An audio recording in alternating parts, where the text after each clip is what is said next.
San Diego, California. The offices of Legend Films. Early 2006. Hey, Mr. Nelson, getting some coffee? Ah, please, Mr. Nelson. It's Mike. And don't look me in the eye when you say it. Your name again was... Conor. Right, sorry about that. Been a lot of new faces over the past few days. Well, how was your first weekend in San Diego? Well, still getting settled. Miss my wife and boys. What'd you do? Well, this is going to sound kind of weird, but I went to a fortune teller. Really? Yeah, I don't do it very often, but I was like, well, I'm turning 25 soon. Maybe they'll have some sort of idea whether I'm on the right path or something. Well, what'd they have to say? Tell you to go back to school, marry your girlfriend? No, none of that. It was mostly about you. Huh. Well, we got a busy morning. I should, Yeah, she said in 14 years we were going to have a podcast together. What is a podcast? I guess it's like a radio show, but she said we were going to be talking about books. Oh, really? You a Woodhouse fan? C.S. Lewis? Dave Barry mostly, but she said we were going to read Harry Potter fanfic. What is fanfic? It's like where a fan writes their own version of a popular story, usually sophomoric, riddled with spelling errors, overtly sexual at times. She said we were going to be two middle-aged dudes reading something a teenage goth girl wrote. Well, that doesn't sound like a very good use of my time. You doing it, I can kind of see. She said this story actually gets published sometime next month. Harry's a vampire. Dumbledore wears an Avril Lavigne cape to a My Chemical Romance show. Neville now goes by Dracula or sometimes Dracola. Also, we've collectively spent months of our lives watching the Harry Potter movies and making jokes about, like, blast-ended scroots. What is a... How the hell should I know what a blast-ended scroot is? I don't even know what Wikipedia is yet, let alone fandom-specific wikis. Well, it's been great talking to you, Connor, but I have work to do. And Oh! And the mascot of the podcast is an inflatable fetish cow. My God! Why am I doing this in the future? I know. It must make us incredibly famous. How many million people listen to each episode? Couple of thousand, she said. We also read the sequel to Willow, and that knocked out all but the diehards. This can't be. What drove me to this? Oh no. Oh, God. What happened to my family? No. They're fine. The boys graduated college. One of them's married. He's been a guest on the podcast. So has, Bridget, was it? Oh, no, I can't let this happen.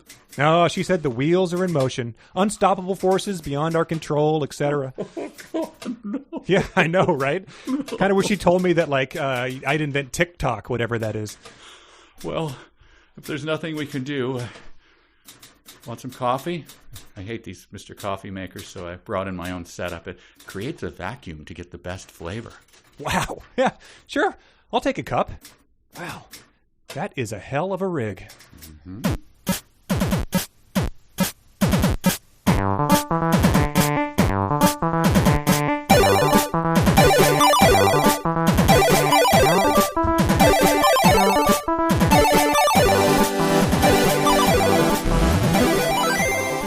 Well. Here we are. What a flashback. That was a long time ago. It was. That was another era. Who'd have thought? Who'd have thought this is where we'd end up, aside from that one fortune teller, I suppose. Yeah, exactly. And where are we, and what is this? This is 372 pages we'll never get back, and we're across the country from each other, but this is Connor Listoka and Mike Nelson joining you to talk about bad books. Our 13th book, appropriately, I would say. I mentioned this off air. Book? Is it a book? What has to be there to qualify as a book? I don't know if it was the exact same thing. If it was a trade paperback I have in front of me with 180 pages and they were all blank, like John Cage 433. Would that be a book? Would that be better than this? I guess it's the, is a hot dog a sandwich argument. Who knows? Yeah. I don't know. Anyway, yeah. So this is the promised My Immortal, a work of fanfic Harry Potter based, somewhat. Lots of band based stuff too. Yeah, it's Harry Potter based in the sense that there are characters named after Harry Potter characters, and but some of them aren't. Yes, sometimes they're named after characters, and then sometimes they're named after adjacent characters, things that are probably meant to be the characters. But we'll get to that. Sure. Yeah. Well, we should dive right in. But the main question after we sort of read this first 19 chapters of this book was sort of like, what was this person's intent? What was XX Bloody Wrist 666 XXX's intent posting this? And I guess we can sort of weigh in on that after the fact. But people were sort of like. People sent these articles and stuff, and I guess there was a little bit of a scandal 3 years ago, and so we should probably just like talk about that up front because it's a plot thickened sort of thing. People were sending it in sort of like as like this is definitive proof, and it's like, well, if you read the article, there's absolutely nothing that indicates that is the case whatsoever. Well, what are you referring? I mean, I know we talked about in the intro thing is this a real person? And right. So does it relate to that? Well, it's sort of like who was that guy, James Frey, who was on Oprah? 20 years ago, who it seems he plagiarized or made something up. Yeah, he made up his autobiography. Okay. And we sort of have something like that going on, I think. This is all very based on loose reads of these BuzzFeed articles. But it appears that in September of 2017, imprint of St. Martin's Press, who is legitimate as far as I can tell, Wednesday Books. Yeah, quite. That's like a Cadillac brand, I believe, St. Right. Martin's Press. Well, yeah, so they announced a book called Under the Same Stars by an author named Rose Christo, and it had a real designed cover and everything. It was going to tell the story of her growing up in a foster care system and I guess the search for her brother. I guess they got separated in the foster care system. Mm-hmm. But, so I'm sure that could be a moving and interesting book, but what got the attention from it was that she also claimed she wrote My Immortal. Oh, my goodness. Yeah. Why would anyone commit such a rash act? But so they had a sort of an FAQ on her Tumblr, of course, and one of the questions was, was My Immortal genuine or a troll fic? Why did you write it? And her response to that was, I am not answering these questions at this time just because I'm pretty sure I'm not supposed to. If Macmillan says I can, then I will. I'm not trying to get in deeper trouble. I don't know what the deeper trouble means. But then, so people were like, so this is the person, and they were speculating that it was just her, trolling everybody, but less than a month later, St. Martin's pulled the book because she wrote, I did something pretty stupid during the publication process. I didn't want my family's real names getting out, largely because some of the things that happened during childhood were embarrassing. I wanted everybody to have privacy, so when it came time to provide documentation, I altered photocopies to disguise their names. So they pulled this, I guess, just because they were like, well, if you lied about this, like we have no idea what else you could have lied about in an autobiographical book. That sort of is important to know that you didn't. And it says in response to BuzzFeed News' request for comment, St. Martin said, Wednesday Books has canceled publication. We have no further comment. And the author also did not immediately respond to a request for comment. So, whether she was telling the truth about that in the first place, I guess is now sort of impossible to verify. Well, what's your best guess as we head into this thing? I find it hard to believe that it's not a real person. Mm-hmm. That would be a very, very deeply odd thing to do, and people do many, many odd things all the time. So, but if I was, staking anything on it, it seems like a real person, but obviously a person trolling you would try to seem like a real person. So right. I don't know. And I don't know where to. You saying you would stake on it, those are the things that give me a little bit of pause as we go forward. These sort of sometimes almost too perfect misspellings and stuff like that. But that make me think, that there was some humorous intent. But there are other things that are just so like how when they tracked down Ted Kaczynski it was because his brother was like, there's just like some things that my brother would always bring up around Thanksgiving, and there's echoes of that in here, like just these patterns of speech or whatever that he would always go back to, and they saw that in his manifesto. There's things in this that are just the repeated beats of the clothing descriptions, or how people are always like running into a room or suddenly running in. Like those things are always so consistent and so not supposed to be funny that makes me think that there's, I don't know, a little bit of, maybe the steak jokes are funny, but the other stuff is real, and they're just putting these jokes into it. I don't know.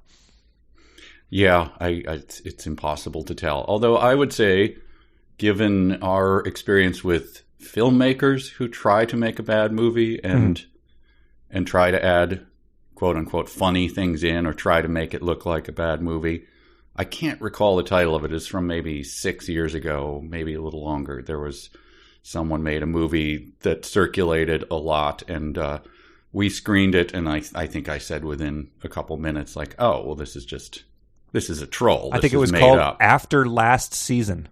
Yeah, wow, good pull. Then they claimed it was a $6 million budget, and it was clearly a $6 budget. Yeah, but it was meant to be, right? It was a put on. It was fake. We never heard much about it after that. Yeah. So, yeah. Anyway, I'm just saying that it's, I think there are tells, and again, this is impenetrable, but here we are. We're reading it. Right, so. yes. But yeah, I think we should probably just get into it, and we can if we come across those tells, we can discuss them as we go. But sure, let's kick it off. So in case people aren't reading, it is, as we said, a Harry Potter fanfic that came out in 2006, and I had to look it up. 2006 was the year the second Twilight book was published. And the movies came out in 2008. So the main character, many other characters, are vampires. But she was sort of, ahead of the curve, really, on the vampire mania. I mean, I guess, Twilight was huge, but it wasn't like, Twilight had not yet become something that, like, 45-year-old women were reading at the pool because they had, gotten wind of it. It was still, I think, probably the intended sort of tween young adult audience at that point in time. Yeah, and I mean, the movie wasn't out. And remember, the movie was a long shot. Yeah, I don't think that they expected it to be. There's not a lot of money in that first one. No, definitely not. Yeah, and so that's odd to think of now that you look back on the Twilight verse, to think that the first one was like, I don't know, this may not fly. Yeah, it was like maybe we'll kick off another Fantastic Four movie, and maybe that'll inspire a whole franchise. Nope. All right, we'll try again in 8 years. Like. Yeah. So yeah, I don't know where to start. I mean, the opening paragraph is pretty much, there's a lot to talk about there. Yeah, let's get into it. Go ahead. All right, no punctuation on this. Hi, my name is Ebony Darkness Dementia Raven, Ravenway, and I have long ebony black hair. That's how I got my name. So I'd like to stop there if I could, and there's more to say. But how do you? So the hair came first before the name. How does that work? Well, there are two options. Either she was born with long black ebony hair. That does happen. I mean, or her parents did the thing where they like waited till she was old enough to talk and let her sort of name herself, or like they waited for the hair to grow in. I remember the Olympic skier Peekaboo Street. They let her name herself. Yep. So that's option B. My former MST cast member and writer Josh Weinstein told me that he went to school with like hippie parents, let the kid name himself at 8 or whatever. Oh dear, it's the best name ever. Pirate Dog. Oh my God. Exactly what you'd expect. Oh man, you sort of have to do fishing tours in Key West or something with a name like that. Oh, you have to be related to Matthew McConaughey to have a name like that. But that's great, isn't it? Pirate Dog. That's incredible. I'd take it. Yeah. Anyway, yeah. So that could be. She named herself that after getting the hair. Mm-hmm. What do they call the children up until that point? Hey, you? I don't know. Boy? Girl? I don't know. Anyway, so go on. It has That- purples with purple streaks and red tips that reach my mid-back, and icy blue eyes like limpid tears, and a lot of people I look like Amy Lee. Author's note, if you don't know who she is, get the hell out of here. And so did you know who that was before the... I did not. So you... Oh, wow. So you kept reading in defiance. I had never heard of this person. I just found out there's a recently published article that I sent you that she's back. And she hasn't aged a day in 17 years was the title of the... I don't know why clickbaits like to do that, but I mean, she looked fine. She has obviously aged, but whatever. Yeah. No, I've not heard of this. This is the lead singer of what? Evanescence. Evanescence. Yeah, Evanescence was, I guess, it was 2003 when this came out, so they were one of those bands that was omnipresent enough that they penetrated my radar somehow, like playing in grocery stores or on the radio in 2004. So they somehow their one song was sort of like Linkin Park if the singer was a woman who was a good singer, and then there was a guy rapping sort of behind her. So as bad as that sounds, it was probably worse. The article that I sent you did say as a parenthetical under her picture, poster girl for the MySpace goth demographic or something like that. Right. So on brand. Right. And I'm sure that if you had to bank on our author here being a strong MySpace user with a custom glittery star background and Amy Lee in her top 8, I think you could safely empty your IRA to do that. That's right. By the way, I would just note parenthetically, I love when the intro, hi, my name is blah, blah, blah, and I have long... Those two facts seem wildly unrelated and don't need to be joined by a conjunction, but there we are. Yeah, but as far as character introductions, I thought it was masterful because it goes on to then say, I'm not related to Gerard Way, but I wish I was because he's a major fucking hottie. so I mean, right away, so you don't know who he is either. He's the lead singer of MCR, who plays a major role in this book, much bigger than I ever expected they would be. Huge. But yeah, she wishes she was related to him because he's so hot. So I just wrote down masterful. Lots of questionable hotness attributed in this thing, but we'll get to each one as we go along. She says that she's a vampire, and she's also a witch, and she goes to a magic school called Hogwarts. So I just thought it was interesting that she sort of identifies as a vampire first in her hierarchy. Like someone is the type of thing where it's like a bumper sticker that's like, I'm a Celtics fan first and something a second. Like, right. But so and we're gonna have to parse the hierarchy, sort of the Venn diagram, because she is a wizard, and the wizards, for the most part, seem fine that there are a surprising amount of vampires within them. They coexist, even as the vampires are drinking human blood. I don't know if it's Muggle blood or what, but there's also Satanists who factor in here, but that seems to be a deal breaker for a lot of people. Even though, the wizards and witches, as we sort of pointed out during all the Harry Potter riff tracks, we don't know how God factors into there, even though they're taking off Christmas break type of thing. Right.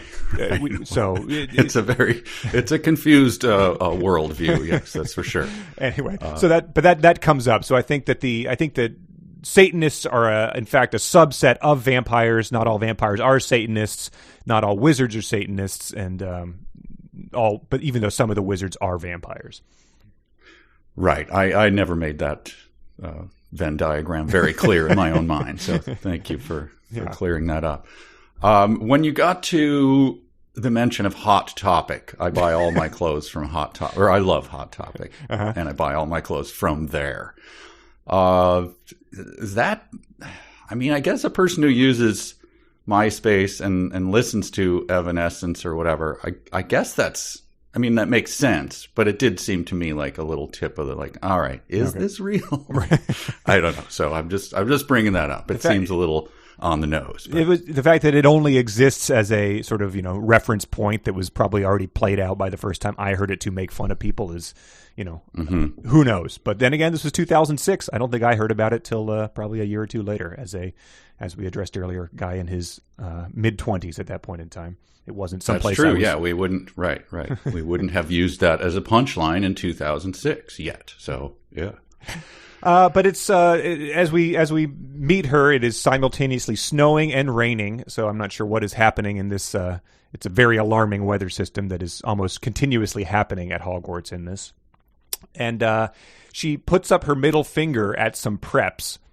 And preps are she has a very low view of preps. And they're essentially like the in the Harry Potter world, there's the Hufflepuffs and Ravenclaws they're always there but not really there. They're like they sort of play that Eric Stoltz role in Anaconda. That's what the preps do. They get no representation. They get no agency in this. They're just there for her to put up her middle finger at, as she always describes it as. Right. It's a character trait for her. There is no real prep that is examined. There's no character called, who we then dig into what exactly is a prep. It's just a reason for her to spit and put up her middle finger. So that's it. They're the enemy in a book where there is a clear defined enemy who is, Voldemort type of thing. Right. What do you make of the author's notes, by the way? The ones at the beginning of the chapters, or the ones that are sort of the ones at the beginning of the chapters and in the middle of it. What's going on there so the ones at the beginning of the chapter, I confess, it's kind of like the songs in Lord of the Rings. I'm skipping that. Yeah. I'm admitting that because they're very, very difficult to read. They're extremely hard to read, and I don't think they're doing a lot of good. So, but what do you make of them? Is this an imaginary critic in her head?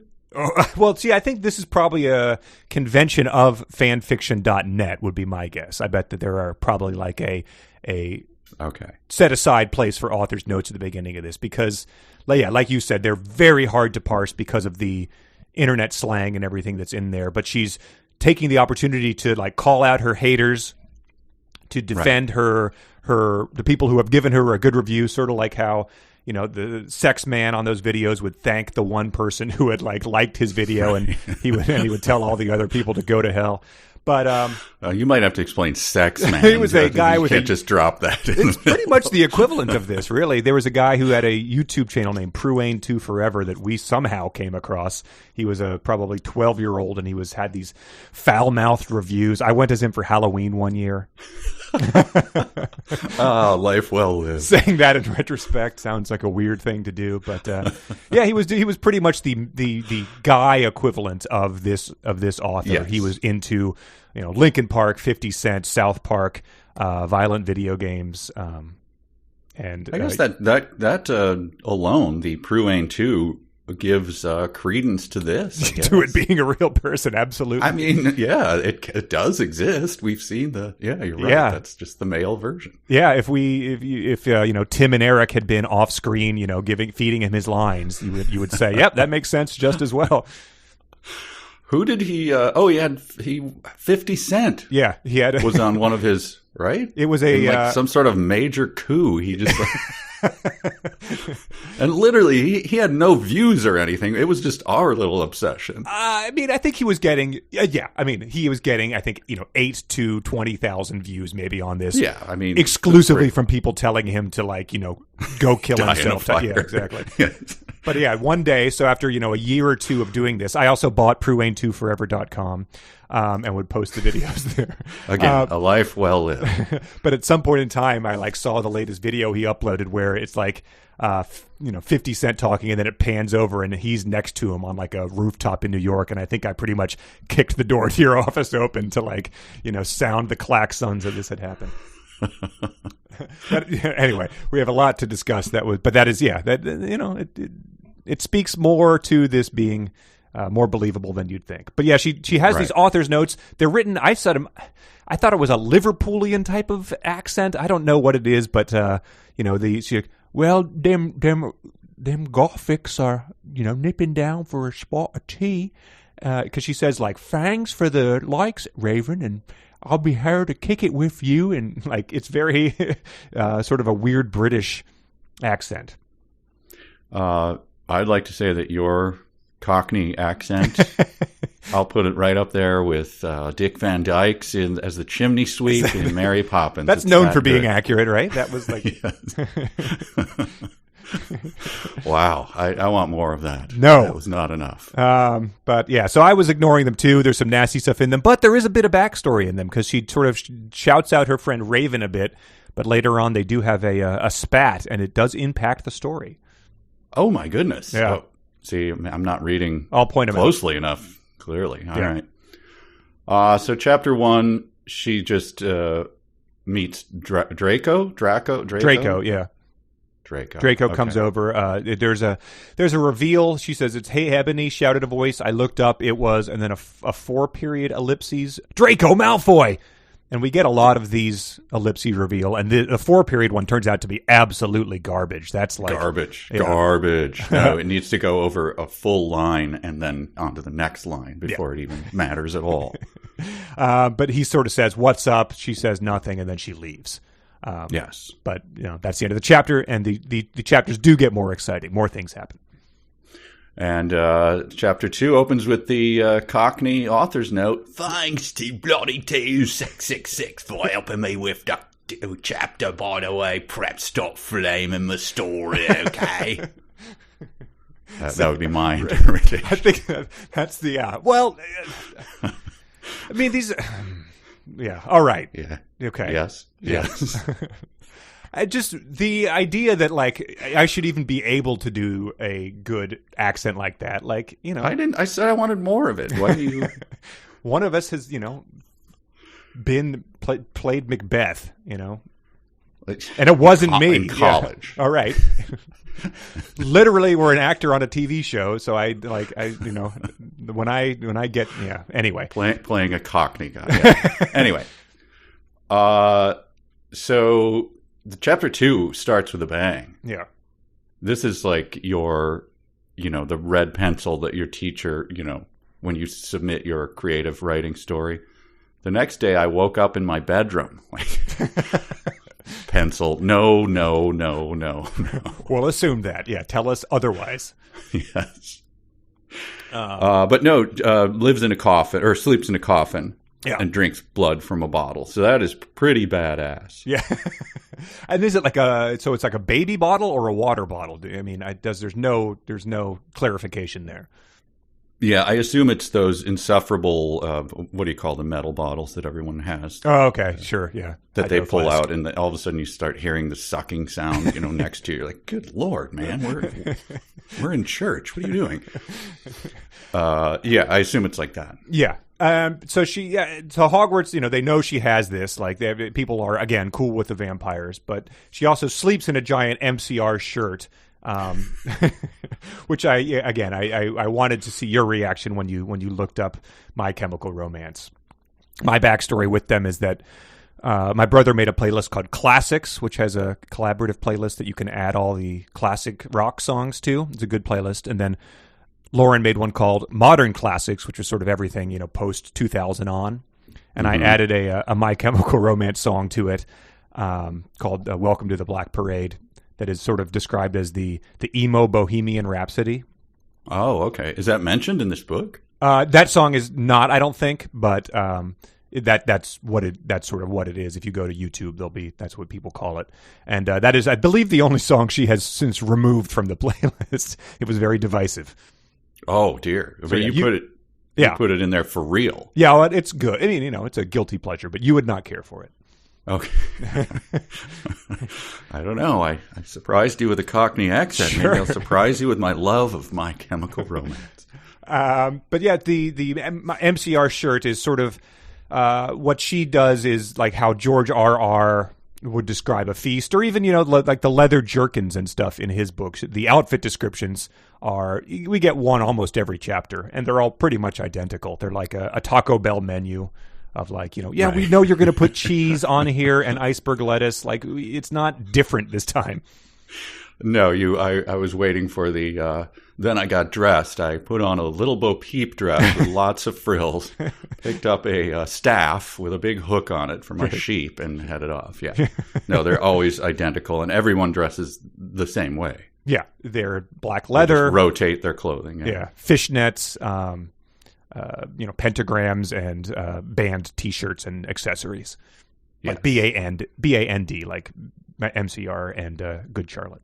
Well, picture Amy Lee. Sure, yeah. If you can't, get the hell out. And so we also meet her friend Willow, which I thought was it was sort of hard to take even months later to see that name in the book again. Oh, yeah, that hurt me. I sort of just stared off into the distance for a while. But Willow is it appears to be it's not a Harry Potter character, obviously. It appears to be the analog of her IRL friend Raven, and so that comes up later. This is the last we hear about Willow for a while until Raven betrays her later in the author's notes. I think when I saw Willow later, I had to, because it so traumatized me, I think I wiped it out of my mind. And so when I saw Willow later, I kind of did the double take. I'm like, who's Willow? What's happening? So I actually had to go back and, Right. And the fact that there are multiple characters who are given names that are not their Harry Potter names makes that even more confusing when there's a brand new character. Right. But so they're both Slytherins, obviously.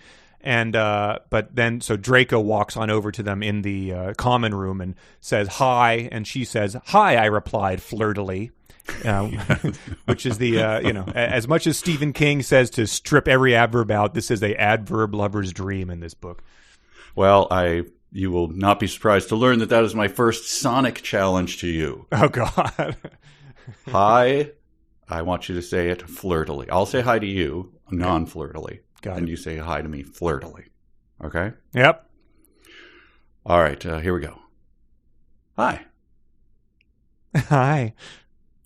Oh, dear. I batted my eyebrows, too. That had a wind-up to it and everything. So it was weird. Well, I would point out, you mentioned the weather. Yeah. Right? Snow and rain simultaneously. It was snowing and raining, so there was no sun, which I was very happy about. And I just want to point out, there was a sun. Right.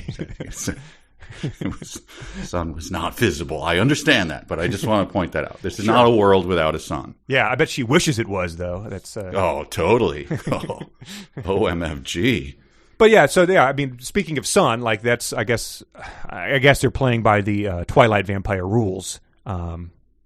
That the right. They can able go out to just sun. walk out. Yeah, sure. Yeah, yes. But Draco tells her that Good Charlotte is playing a concert at Hogsmeade, which is the tavern that they are always sneaking off to have butterbeers. And they are her favorite band besides MCR. And we always sort of wondered about like the world of Harry Potter. Like, do these things exist? Like, how come the culture does not appear to affect these kids? So this book takes a more realistic tack. Like, of course, these teenagers at Hogwarts are going to know these bands. She's got one up on the real books here, I think.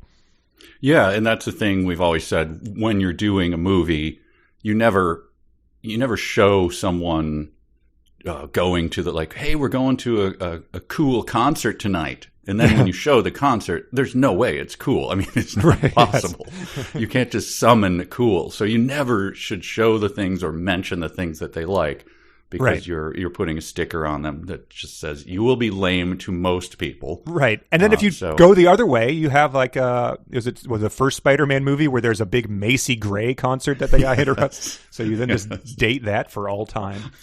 So, yeah. Anyway. That's right. The Green Goblin flies into the Macy Gray concert. Dear. Let it exist in a vacuum. I don't know. Yeah. But then he says they're going, and he says, well, do you want to go with me? He asked. I gasped. And so we get a Dan Brown-esque dramatic chapter ending here as she gasps her way into chapter 3. Yep, there's a little Dan Brown. There's a little, which is disturbing given the ages of these people. It becomes a little The Mister. Oh, yeah. And I am not happy with that at all. But I did not know that was a feature of this book. I'm not sure I would have agreed to that, given that. But, I don't think that all fan fiction is erotic fan fiction, but you have to imagine that a good portion of it is. I don't know. when I got to that first one, I pictured, and there's no way to recreate in a podcast, so I'll just describe it, of like, angrily being the angry chief and calling you into my office, Lustoka! And then a good 30 to 45 seconds of me pacing around you while you sort of twirled your hat, and didn't meet my eyes until I went, what the hell are we reading this book for? Yeah, I'm sorry, sir. I didn't know his thingy was going to be so prominent in the you-know-whats. The you-know-whats are very fast and furious here. So yeah, we've got to deal with that. Yeah, but it's all things considered. Like the Mister was more explicit, and this this could be done. This might be more tactful. I don't know. Tactful? These are children. Anyway, all right. So chapter 3, she's getting ready for the concert. She puts on a identical outfit to the last one she put on, except that the fishnets are red. But then she feels a little depressed, so she slit one of her wrists. I am not laughing, obviously, right, at the reality of that, only that is a common thing that's going to happen in this book. Right. And so I, over the weekend, we went camping, and before our friends showed up, we were just sort of relaxing by this beautiful river. And I gave Lauren the book in the hammock and told her just to read the first chapter because that was as far as I got. And the chapters in my book are very poorly demarcated. Like the chapter markers are down in like the bottom right corner. So she accidentally read the first 3 chapters and was very angry about that. But she got to this point, it was like, what? She just slit her wrist and then now is going to a My Chemical Romance concert. And I was confused too. But later on, 10 chapters later, probably it's revealed that like, duh, she's a vampire. So she can only die by, a stake through her heart. So this is just a little bit of, her passing the time. Right. So I felt like the actions, and again, this is going to come up. So people who, this happens. So slitting wrists and stuff. Drinking blood. It's gross and horrible. So if you don't want to, listen to it, it's going to come up. So right. Yeah.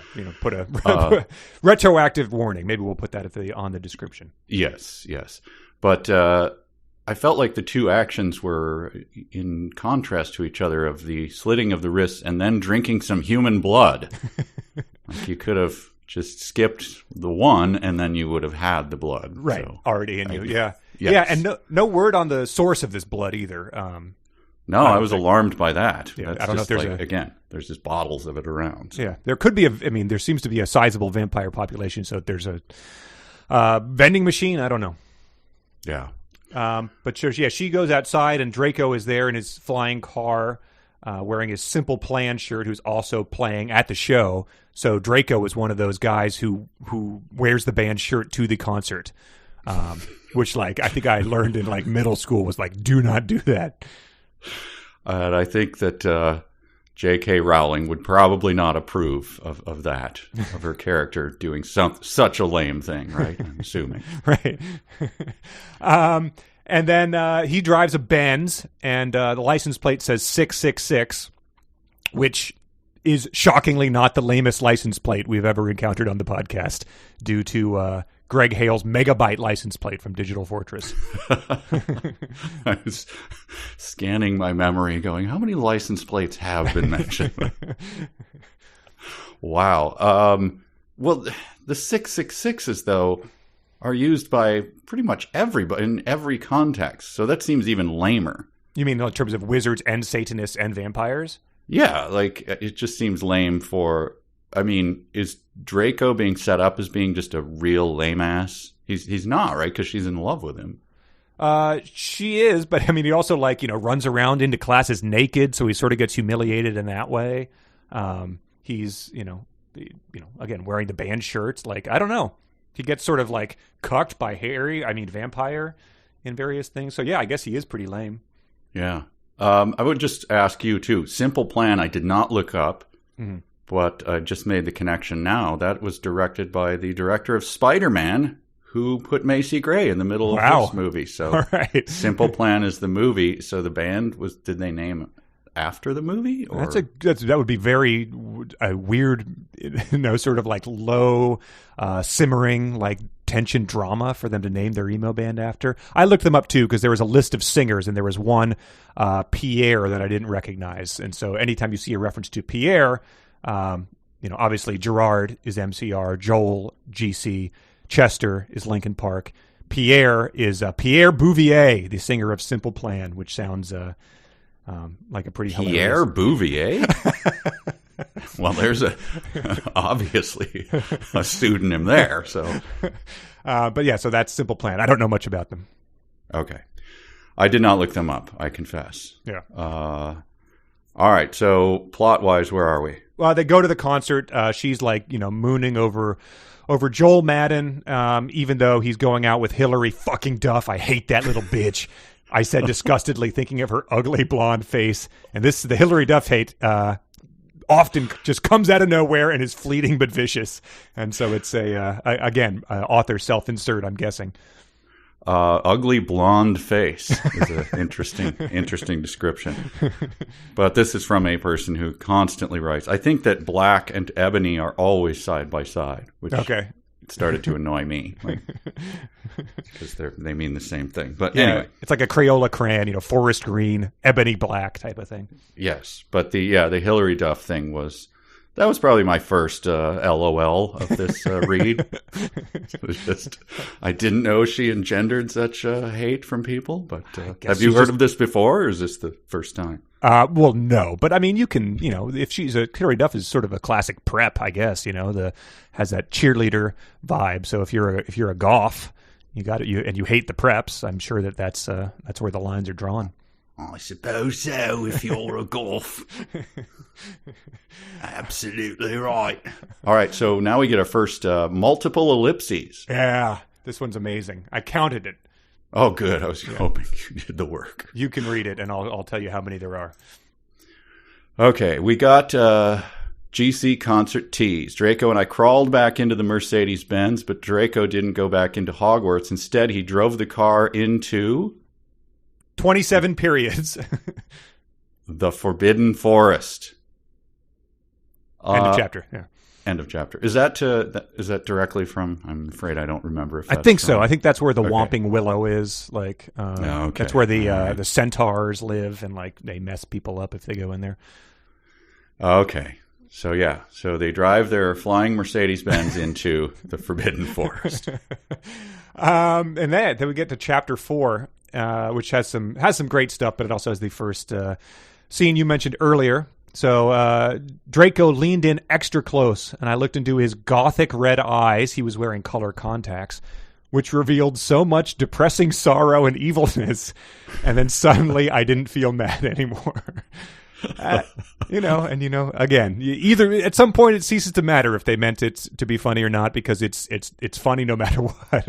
It is. That's good stuff. Mm-hmm. And then we get our second multiple ellipses. Mm-hmm. And I assume you're not counting every one of these. Okay. This one is, and then ...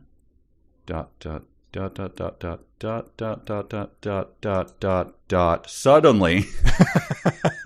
Was it? Yeah. Seems like there's some hang time.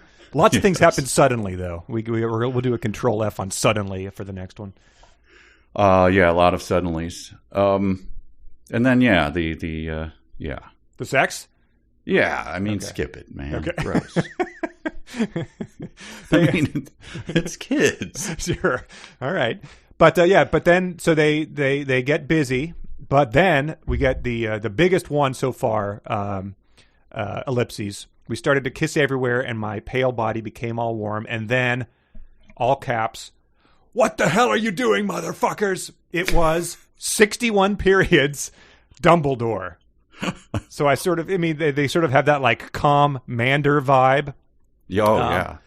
And I was wondering if there's two Dumbledores essentially. The first one was the guy who died after like the first 2 or 3 movies, and he had that sort of like, "Harry, you must find the golden snitch," and then the third guy was like, like that was his sort of vibe. They were very different. So I'm guessing this is more the second type of guy. Yeah, I don't think she would have been. The first guy was, of course, the great Richard Harris, legendary. Okay. Sure. towards the end of, obviously, the end of his career there, because he died during Literally. filming. But the second guy, what's his name? Michael. Oh, man. Something. He's also, a good British actor. I think he's kind of a menacing dude. Michael Gambon. Gambon, yes. He has a menace to him, which I assume they wanted for Dumbledore, right? He's sort of a could be good, could be bad. I don't know. I don't remember. Yeah, really powerful, and he's got to be able to protect you from stuff. So yeah. He's seen some shit. Right. So anyway, he's in the forest and he watches them. So I guess so. I guess he sees right? them. Yeah, he sees them, with their thingies and such. But yeah, there's no. I just said it's like looking at like a bootleg toy of a character, and you're like, that's just not how that character's supposed to look. The way that these characters all react. Dumbledore is just, calling them, shouting profanity and stuff like that. So right. You ludicrous fools. Oh yeah, shouting. So that's chapter 5. Yes, spelled like the rapper. The rapper, yes. But yeah, the adults talking is one of my favorite things because the impressions of that. Yeah, you ludicrous fools, he shouted, and he hauls them back out of the Forbidden Forest to talk to Snape and McGonagall. Don't remember McGonagall. Is that She's Maggie Smith? Maggie Smith. Oh, okay, that makes sense. Sure. And Snape is what's his name? Alan Rickman. The late Alan Rickman. Yes. Mm-hmm. But yeah, he says they were having sexual intercourse in the Forbidden Forest, he yelled in a furious voice. And then McGonagall says, "Why did you do such a thing, you mediocre dunces?" Another, puzzling thing. Like, yeah, I guess if you were trying to troll people, you might make that. And yet, if you were trying to write above your station, you might also make that error. It's hard to say. Yeah, to me, those parts are better than Harry Potter as well. Right. Oh, let's see. I just have a lot of just like cut and pasting these things, but I suppose we can't just read the whole book. Exactly. So what's your next note? I mean, she says, "Why did you do such a thing, you mediocre dunces?" And then Draco shrieked, "Because I love her," in all caps. And that's a decent reason. I don't know, right. All things considered. Get another description. This one's a little different. Okay. She brushed her teeth and hair, changed into a low-cut black floor-length dress with red lace all around it and black high heels. Yeah, I wasn't sure. A little change up there. Yeah, well, I didn't know why the formal wear was sort of required, but that's probably something from an Evanescence video. We could probably, if we did our research. Do you know the song "I Just Want to Live" by Good Charlotte? No, because he's Draco is singing it here to her, and she's flattered by that. Yes. No, they were they were clearly they were not something that was aimed at me during that period of time. So, Are all of the bands mentioned like squarely in they're on point? They are, goth bands. They are beloved of goths and all of that. I mean, it's hard to say, but like, I feel like they're more of that sort of like emo punk. Like, I don't know if they all would have played the Warped Tour, but that sort of vibe. So I guess there's the Warped Tour does contain multitudes type of thing, but I think it's on point for what a teenage girl would have been into at this point in time. Okay. Chapter 6. Yep.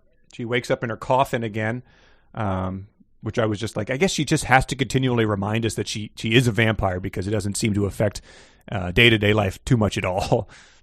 No, she doesn't get into any of the actual specifics of that. I mean, to its credit, Twilight at least kind of drilled down on all the sparkliness and the living in rainy climes and all of that. But this is just, all of it is just assumed, like, I'm a vampire and that's it. You get the rest. Yeah.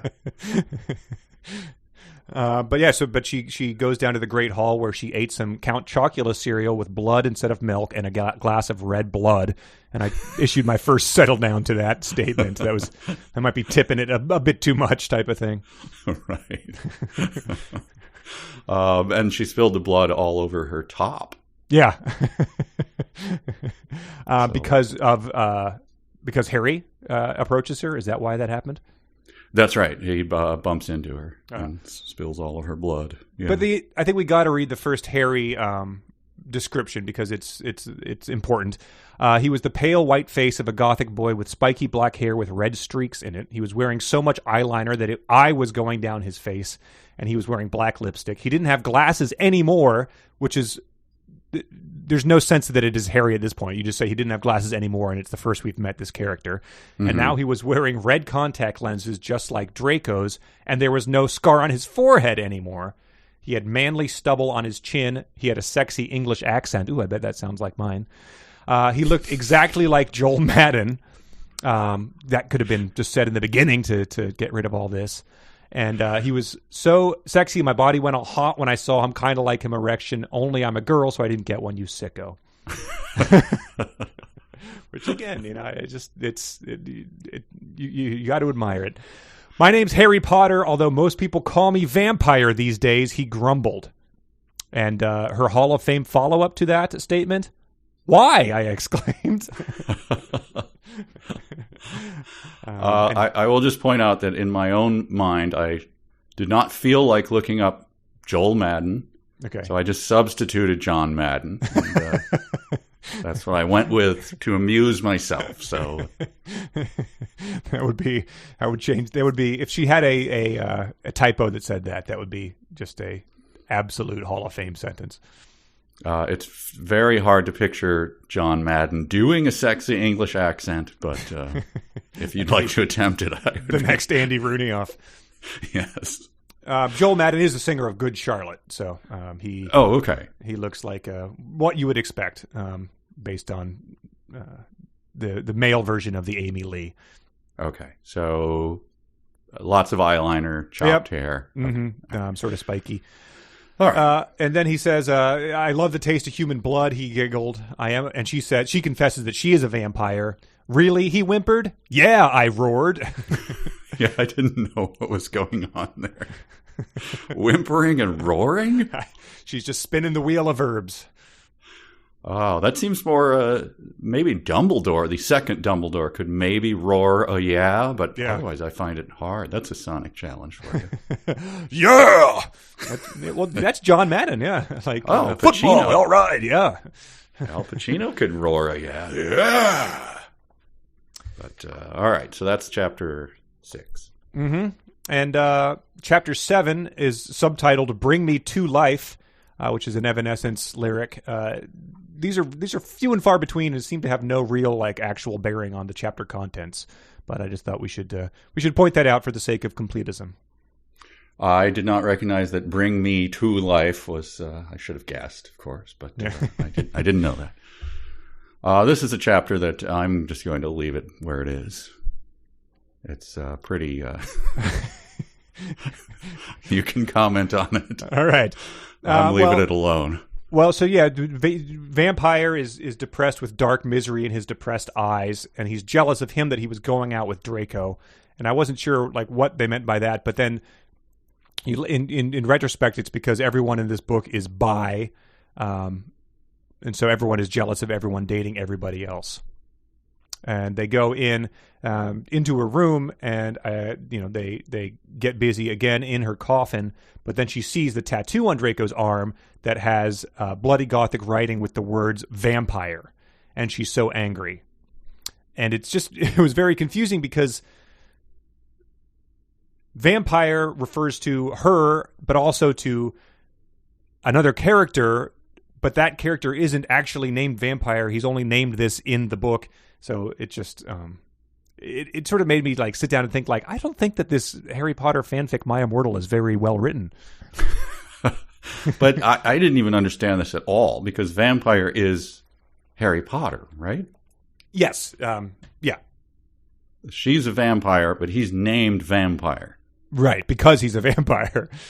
So Draco had a tattoo of him? Yeah. And so does that just mean they're going out or something? They were going out, I guess. And this information is meted out like a soap opera or like a a movie that's telling one story like at a time. But that is revealed later that they were exes. Oh, okay. See, I didn't even pick up on that. But it's I assume that these chapters were sort of posted with like weeks in between them, I guess. So I'm guessing that the author didn't have like a big yarn wall connecting all the plot points, or a showrunner, the type of guy who maintains the continuity Bible for the show Star Bible. Wars. Yeah, it's non-existent here. All right. Well, that's chapter 7. Well, Draco runs out of the room naked. That's how this one ends. Sure.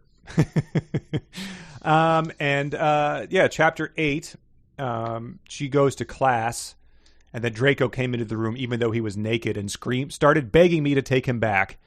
Ebony, it's not what you think, Draco screamed sadly. And I just thought, like, JK, if you are considering a reboot, if they're redoing the movies, like, some of these ideas are worth keeping in. And then is this the first appearance of BMS, Bloody Mary Smith? Mm-hmm. She, okay, so the introduction to her should be read. My friend Bloody Mary Smith smiled at me understatedly. I wish we could do a video challenge. Yeah. Mm-hmm. That'd be a good one. But if anyone out there wants to attempt it and send it in to us. I think it looks like this. It looks like when the guy in The Happening asks Zooey Deschanel if she likes hot dogs, and she smiles back at him. I think that's her understated smile. That's where she is nodding yes, but she sort of mouths no, but Yes. kind of half no. So it's like her head is kind of rotating. Yeah. So it's very unclear whether she likes hot dogs. Read the rest of Bloody Mary's introduction. She flipped her long waist-length gothic black hair and opened her crimson eyes like blood that she was wearing contact lenses on. I'm a terrible sentence diagrammer, but maybe our colleague Bill, I think Bill Corbett maintains that skill. Maybe we should hand that sentence to him and have him do the diagram. Okay. That's a tough one. But it the red contacts are I guess the movie didn't come out yet, but all the vampires, the bad vampires in Twilight always had those contacts, right? Isn't that a thing? Oh, yeah, like the ones they play baseball against. Yes, I think that's. Okay. I figured Victoria, she was the bad vampire. Oh, right. Okay. Or maybe they just are all wearing contacts at all times, and that's their true nature. So these guys are doing the opposite. Who knows? Yeah, I don't know. She's got an interesting backstory, though. Yeah, she sure does. Why don't you give that a go? Hermione. So Bloody Mary Smith is Hermione for the purpose of this book. The way that Harry Potter is now vampire. Mm-hmm. Hermione was kidnapped when she was born. Her real parents are vampires, and one of them is a witch. But Voldemort killed her mother, and her father committed suicide because he was depressed about it. She still has nightmares about it, and she is very haunted and depressed. It also turns out her real last name is Smith and not Granger. Parentheses, since she has converted to Satanism, she is in Slytherin now, not Gryffindor. So there is a lot to unpack there. So much. Kidnapped when she was born. Yes. Which I mean, that's okay. That's a thing. Mm-hmm. Her real parents are vampires, and one of them is a witch. So both parents are vampires. Yes. But one of them is both. A witch vampire, yeah. And I don't know in this purpose if that means that the woman is a witch and the man is a wizard, which I think is the way it works in Harry Potter, but here I don't think we can make that assumption. But since Voldemort killed them both anyway, do we need to know? No. Voldemort killed her mother. See, The way you're reading it's like, but Voldemort killed her mother and her father. Right, yes. Committed suicide because that's like... if there's an Oxford comma to solve that problem, right? But, yeah. Okay. So those are her real parents, but she was kidnapped when she was born. Yeah. So she never knew them. I mean, I guess we don't know when her father committed suicide. Sure. He was depressed. And she was kidnapped. It says her real parents are vampires. Implication there is that the parents who kidnapped her from the vampires are muggles. I guess not muggles, whatever the muggle equivalent of a vampire is. Wait, what? You know what I mean? So her real parents are vampires. Vampires, yeah, but she was kidnapped when she was born. So you would assume that since it specifies her real parents are vampires, that the people who kidnapped her are not vampires. But what was Voldemort doing when those people were kidnapping her? I don't understand. I think Voldemort those just unrelated things. Like, yeah, I got kidnapped, and then really bad day, Voldemort killed my parents or killed my mother. Yes, well, it could have been years later. Like she could have been, 7, and word would have gotten out that her real parents, who she's never met, were killed by Voldemort. All right, well, and then so then her kidnapped parents were named Granger because her real last name is Smith. So her Smith parents were the vampires. And then at some point, maybe once she got word about this traumatic backstory, that caused her to convert to Satanism. And I guess what? What was she? Was she like Presbyterian or something? Yes, I guess whatever the Grangers raised her as. Okay. But so she converted. She was already going to a wizard school. Yes. So maybe converted from like wizard schoolism to Satanism? Sure, yeah, whatever the house religion is that they square with, what the theology at school. But this conversion, we never learned. That could be like strict Mormonism or something. We don't really know. Yeah, that could be one of those. How J.K. Rowling is like, Dumbledore was gay, and the other thing that she revealed after the fact was before toilets were invented, wizards would just crap on the floor and then use a spell to make it disappear. That was like a real thing. That took over the internet for about 48 hours when she dropped that a couple years ago. Dropped that. Nice. All right. But so this, she could say they're all Mormon, and that would just cause people into a tizzy. Right. But anyway, she converted to Satanism, and I guess the head of Gryffindor, McGonagall, called her a mediocre dunce and made her good leave go to Gryffindor, because I guess they have sort of a policy against Satanism in Gryffindor. I see. But it's good enough for Slytherin? I feel like Slytherin might even encourage it, Oh, okay. They're the evil house. Anyway, a lot to unpack. Right. So she's now named Bloody Mary. Okay, but when we see Bloody Mary, we are to picture Hermione. Yes. Granger. Okay. Yeah, with, wearing the same outfit that everyone else wears. I think I kept forgetting to do that. I kept forgetting to do those analogs through the whole reading. So I'm a sloppy reader of this book, I'll confess. Well, it's just hard. It makes it hard when it's like, when you have a dream and you're trying to explain it to someone and you're like, I was at, the Rift Tracks office, but it wasn't the Rift Tracks office. You know what I mean? Yeah. You had that sentence. It's like, it was Hermione, but it wasn't Hermione. It's like, what are we fucking reading here? This is just, why do that? Why, invoke a character just to entirely change everything about them? Anyway. I don't know. All right. So it ends with a DMC style perspective shift to Draco, where he's like talking in first person about, I don't know why Ebony was so bad at me, but we spent enough time on this chapter, I feel like. I did not get that. No, I didn't understand that shift. I was like, what is happening? And then vampire shouts out. So Harry Potter shouts out, but I'm not going out with Draco anymore, said vampire. Yeah, because Draco said he had gone out with vampire, but he broke my heart. Okay, and then does it shift back to the perspective of Ebony? I think so. Okay. All right. Now I'm a little clearer. Okay. That's the only one of those we get. Although now later coming up, there are incidences of repeated beats, but we'll get to those. Right. Chapter 9. Chapter 9 starts with quite an author's note. I think I know if you're calling it out, but she's very upset about people flaming her. Yes. Yeah. So she sort of says I want 5 good reviews or else I'm not going to keep doing this, which I think we should probably do. We want 5 good reviews on iTunes before we drop the next episode. But yeah, she ends that one with, she has a headache? She complains about in the author's note. Stop flaming. I said I had a headache. which you don't see authors do often, to respond to their critics with basically, look, I'm doing the best I can. I had a headache. So that's the reason why the last chapter changed perspective in the middle and confused everyone. Right. I think that's what she's saying. But she does end strongly with MCR rocks. ROX. So. I think that's why George R.R. Martin hasn't finished a book in 9 years. He's just had a headache. Right.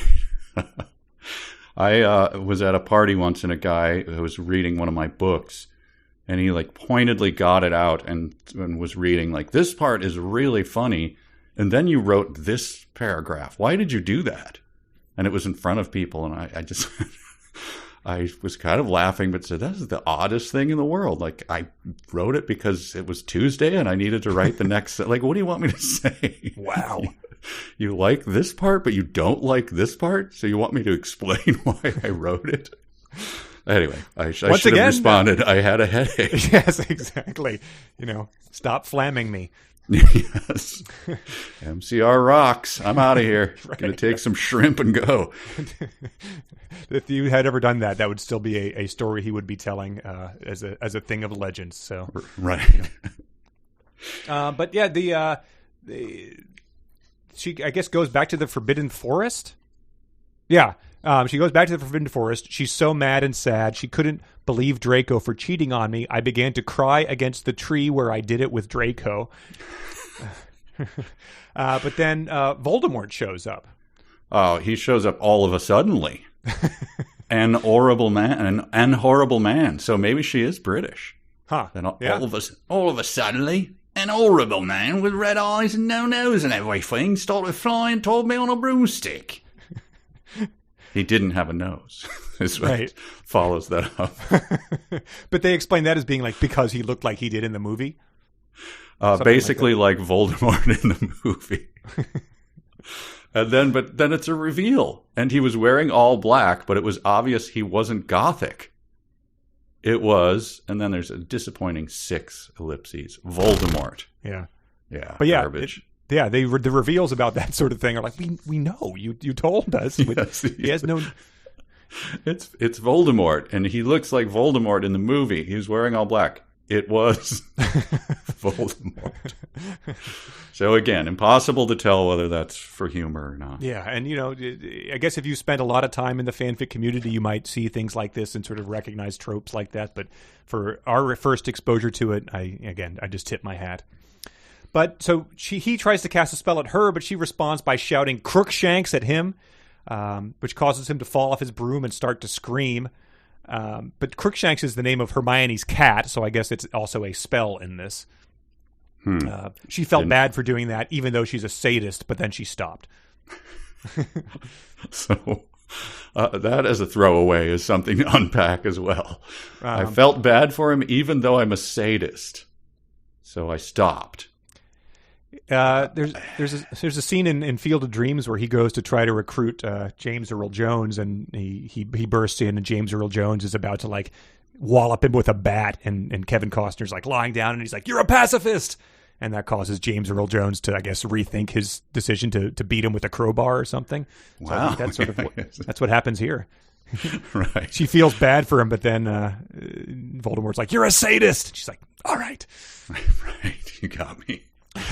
So yeah, plot wise, I confess I was lost here. If you could talk me through this. Well, Voldemort gives her a gun and tells her to kill Harry Potter.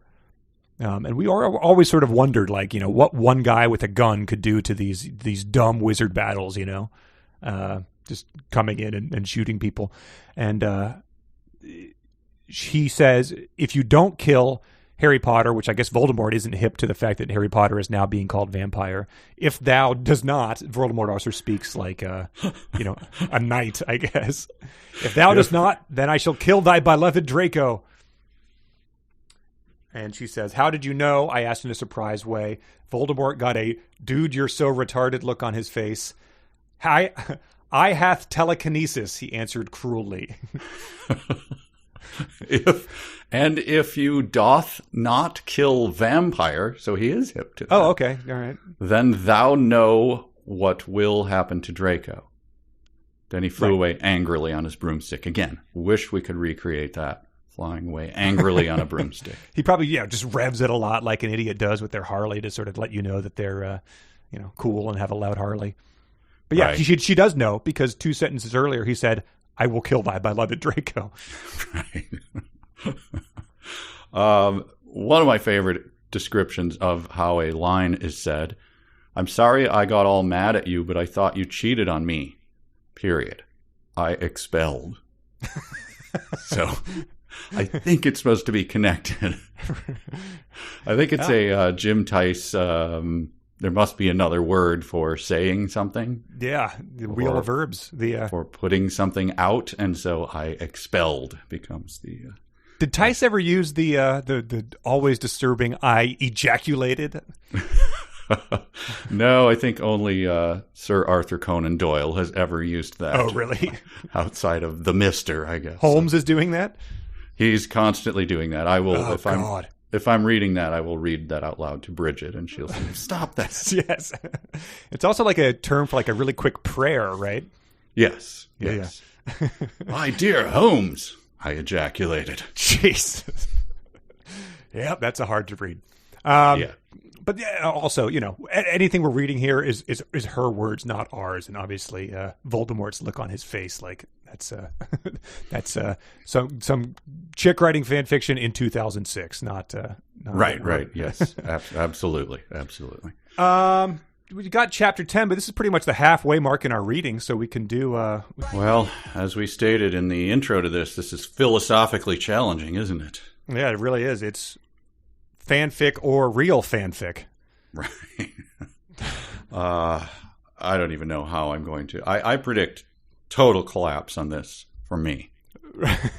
I don't know how I'm going to get. Yeah, below 50%. 50%. Okay. Yeah. Well, you never know. There's. What were my stats? Am I slightly above 50%, or am I? I believe so. I think it is. You're better than a coin flip. Okay. But it also depends on book, and there's Well, so yeah, we'll see. Fortunately, it's not long enough that you're going to have too much of a chance to people to learn and adapt. But we'll see. I'm going to read these again. This is the segment where you try to guess what is actual passages from later in the book, quote unquote, or fanfic that our listeners sent in. This one's tricky just because there's so much misspelling and stuff. I'm going to try to read it as written.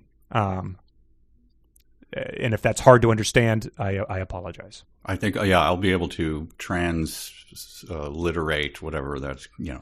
Yeah, it would not be fair to read it as I understand it, interpret it on the fly, because that would be taking out a lot of the context. Right. Okay. It's like, anyway, there are going to be 5 of them. They all could be real. They all could be fan fiction. Here is number 1. "Hey, motherfuckers," said Diabolo with his red hair. He was wearing a black P?ATD t-shirt and black baggy pants. "Hey, who's that, Ibony?" Bloody Mary questioned as she walked in wearing a black t-shirt with a red pentagram on it with lace at the bottom, red leather pants with black lace, and black stilettos. "Oh, it's Satan," I told her, and she nodded, knowing the truth. Suddenly, Satan started to cry. "Are you okay, Satan?" we asked concernedly.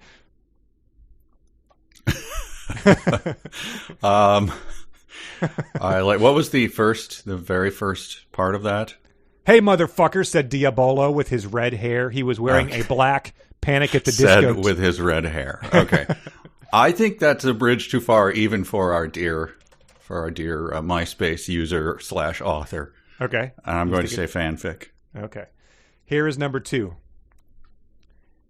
"You're a Malloy! Pull yourself together," Lucas shouted. Draco looked at father with gawky loathing. "What the fuck do you think you're doing?" he shouted. "'Cause some boys need to be taught a lesson," Lucius explained. Lucas opened his black cloak. I looked like the cloak Gerald Way wore in Welcome to the Black Parade. Suddenly he pulled out a cat o' nine tails. He snapped it with a whack.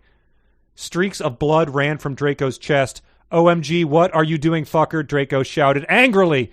"Don't like it? I thought you were Goff." Luvius was confused, 'cause he always liked pain. Why didn't Draco? Then Vampire came in and saw the blood. "That is so sexy," Vampire said with a depressed voice. Oh man. God, it sounds so horrible read out loud. It's amazing. Kind of forget. Fanfic. Okay. Here is number 3. After Dewan fight, I went to my room with Draco. Parentheses. He was suspended because he turned the sword hat into blood. We watched The Craft because it's my fave movie. Feyerza Bralk is so hot. I am bisexual, but I like girls sometimes. Author's note, if you didn't like this, fuck off. We started making out, and Draco put his tongue in my mouth when he pulled off my tank top. Parentheses, it was black lace with devil symbol on it. Suddenly, Draco stopped. He grabbed my hand. He was wearing blood-red nail polish with skulls painted on. His breath was hard. He was crying really loudly. Ennaby, I need to tell you something. I'm not a vampire anymore. Voldemort took it away from me when I refused to stop loving you. You fucker! I raged in betrayal. How could you? Please, Ebony, I'm so sorry. I'm still Gothic and a Stanist. I don't believe anything you say, Prep. Get out of my house. Stanist? Yes. Stanist. Yeah, sure. I don't know. I'm going to say fanfic. Okay. Number 4. Okay, I said, but I knew that I had to get a new outfit. I walked outside wondering how I could go forward in time. Suddenly someone jumped in front of me. It was... ... Morty McFlea. He was wearing a black Monad t-shirt and black baggy jeans. What the hell are you doing here? I asked. That's dong. Dong here. ! 11. I will help you go forward in time, Ebony, he said seriously. Then, several periods, he took out a black Tim machine. I went into it and many more periods. Suddenly, I was forward in Tim. All right. It just seems so out of character. I'm going to say that that's fanfic. Potentially Ernest Cline's fanfic. Final one. I waked in the Great Hall with Bloody Mary, Draco, Vampire, Azazel, Belial, and Draco. But here was Dumbledore, and he was making out with Celine Dior. There's some weird, not parentheses, anyway, some weird punctuation. Fucking posers, 111, we all scrammed. Then Celine started to sing, My Heart Won't Go On, because she's goth now. She's wearing a black leather miniskirt, eyeliner, and black boots, and everything. I ran Hagrid's hut started pouring gasoline all over the place. I shot my gun and the whole place fucking exploded in a fireball. He cried tears of blood. Fuck you, Hagrid, I expelted. Wow. So this is like Axe Cop for... So yes, it's written like Celine Dior, but it's Celine Dion. I was wondering if I was going to stop you there and say, is that supposed to be Celine Dion? Celine Dior? That's John Travolta's mispronunciation. Oh, yeah. Of what was her name? Oh, I can't think Frozen of the singer, yeah. Yeah, the Frozen. That was one of my favorite moments. He's just a completely Idina Menzel, yes. But he did it with such authority and a completely different name. All right, this might be a first that I'm calling it all fanfic. All fanfic. Wow. You think I'm up to something? I know. I've pulled things before. That's right. All right. Well, I'm going to say that they were not all fanfic. Damn. Let's go through them though. Number 1, this was it's Satan, and Satan suddenly started to cry. That was real. What? No. So Satan shows up, the god they all worship. Are you okay, Satan? We asked concernedly. So Satan, I wonder how robust this author's understanding of is this You wonder how robust. Satan? This is the Satan? Yeah. We have, Milton. XXX Bloody Wrist 666, sort of doing a symposium about Prince of Darkness in literature. Right. Wow. Okay. Well, number 2, this is Lucius Malfoy whacking his son with a cat o' nine tails. You said fanfic. That was fanfic written by Jens. Okay. Let the listener have sympathy for me for Satan showing up and them asking him why he was sad, and they asked him, please have sympathy for me, guessing that was fanfic. Right. Number 3, this was watching The Craft, and she's Draco apologizes because he's still a Stanist. You said fanfic. That was fanfic written by Emily, a Patreon supporter. That was very good. I think another reason that the first one fooled me, I think you said the T-shirt spelling was T-shit twice. Yeah. So that seemed like a tell. A bridge too far, yeah. Yeah, and P question mark ATD has not come out yet, even though they fit into the canon. But you'd be forgiven for thinking that was them trying to be a little clever too. Right. Number 4 is Morty McFly. What the hell are you dong here? That is real from later on in the book. So we have that to look forward to. No.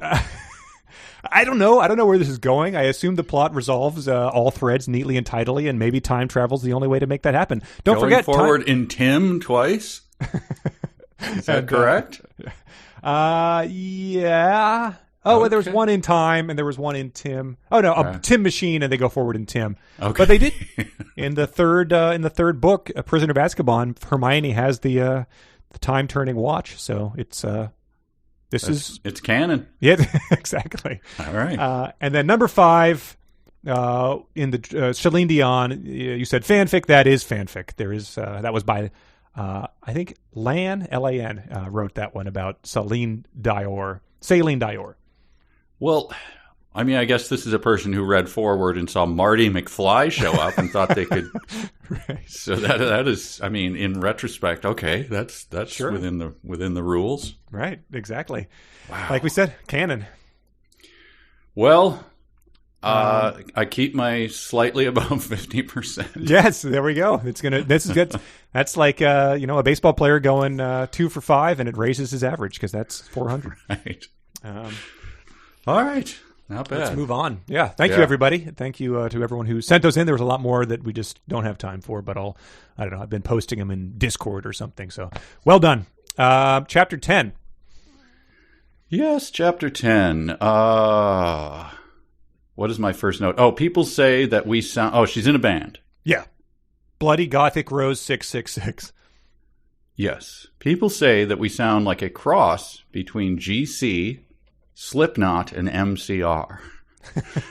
It's a brag to say people often compare us to terrible bands. It's no big deal. I'm just we're like these big bands that you've heard of. Yeah, exactly. When people do the put up a drummer wanted and influences are Led Zeppelin. Oh, you're influenced by Led Zeppelin, you don't say. Although I do wish it had been like people say we sound like Thelonius Monk, the Carpenters, and Gordon Lightfoot. Right? Yes, that would be out of our often compared to all of them. But yeah, the band is Bloody Mary, Vampire, Draco, Ron. Although they call him Diabolo now, he has.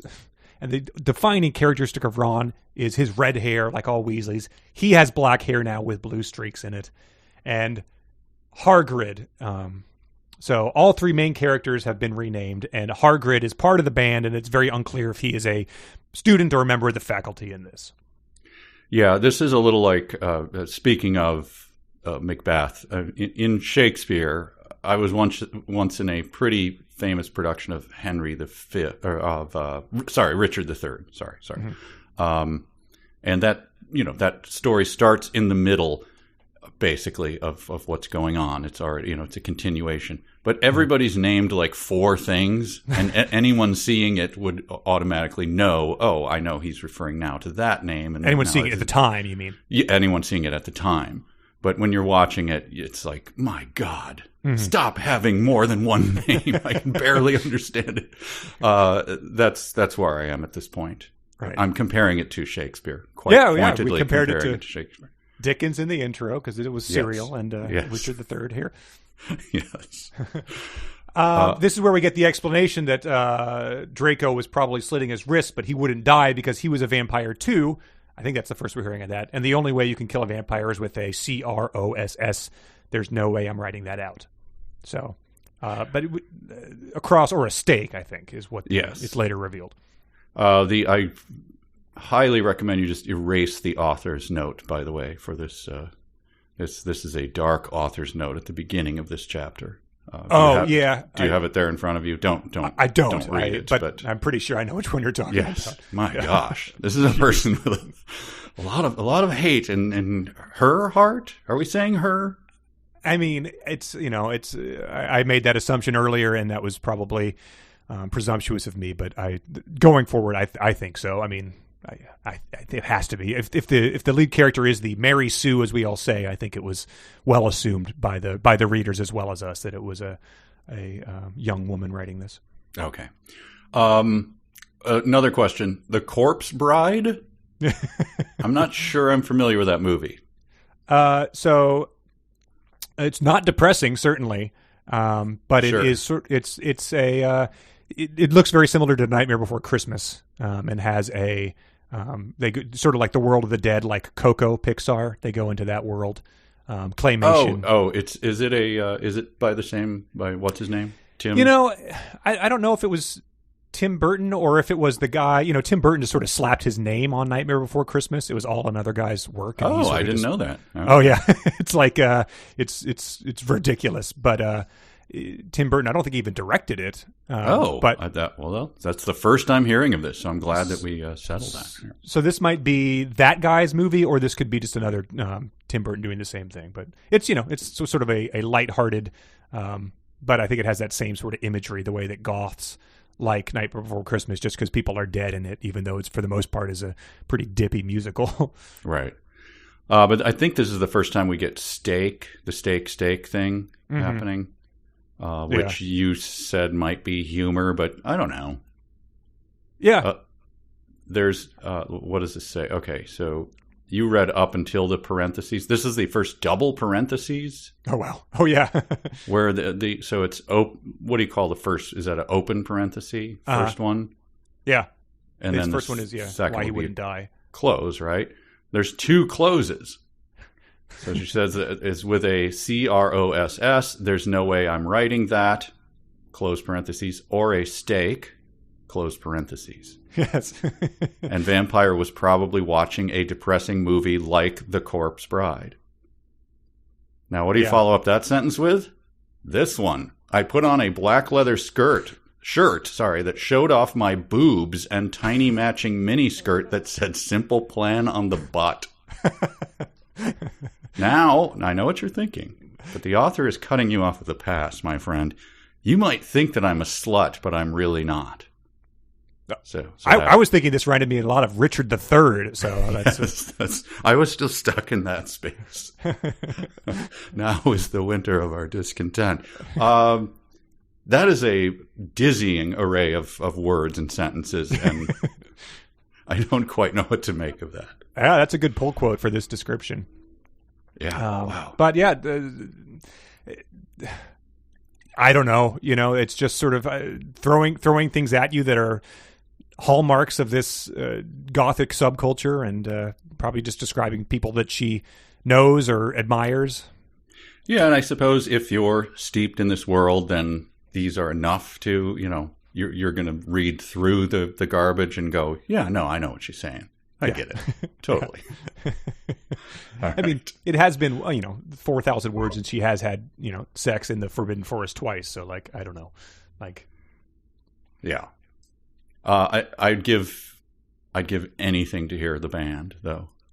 If there was a way to make it real and that we could go see it, I think I'd pay $1,000. Yeah. If I could tape it.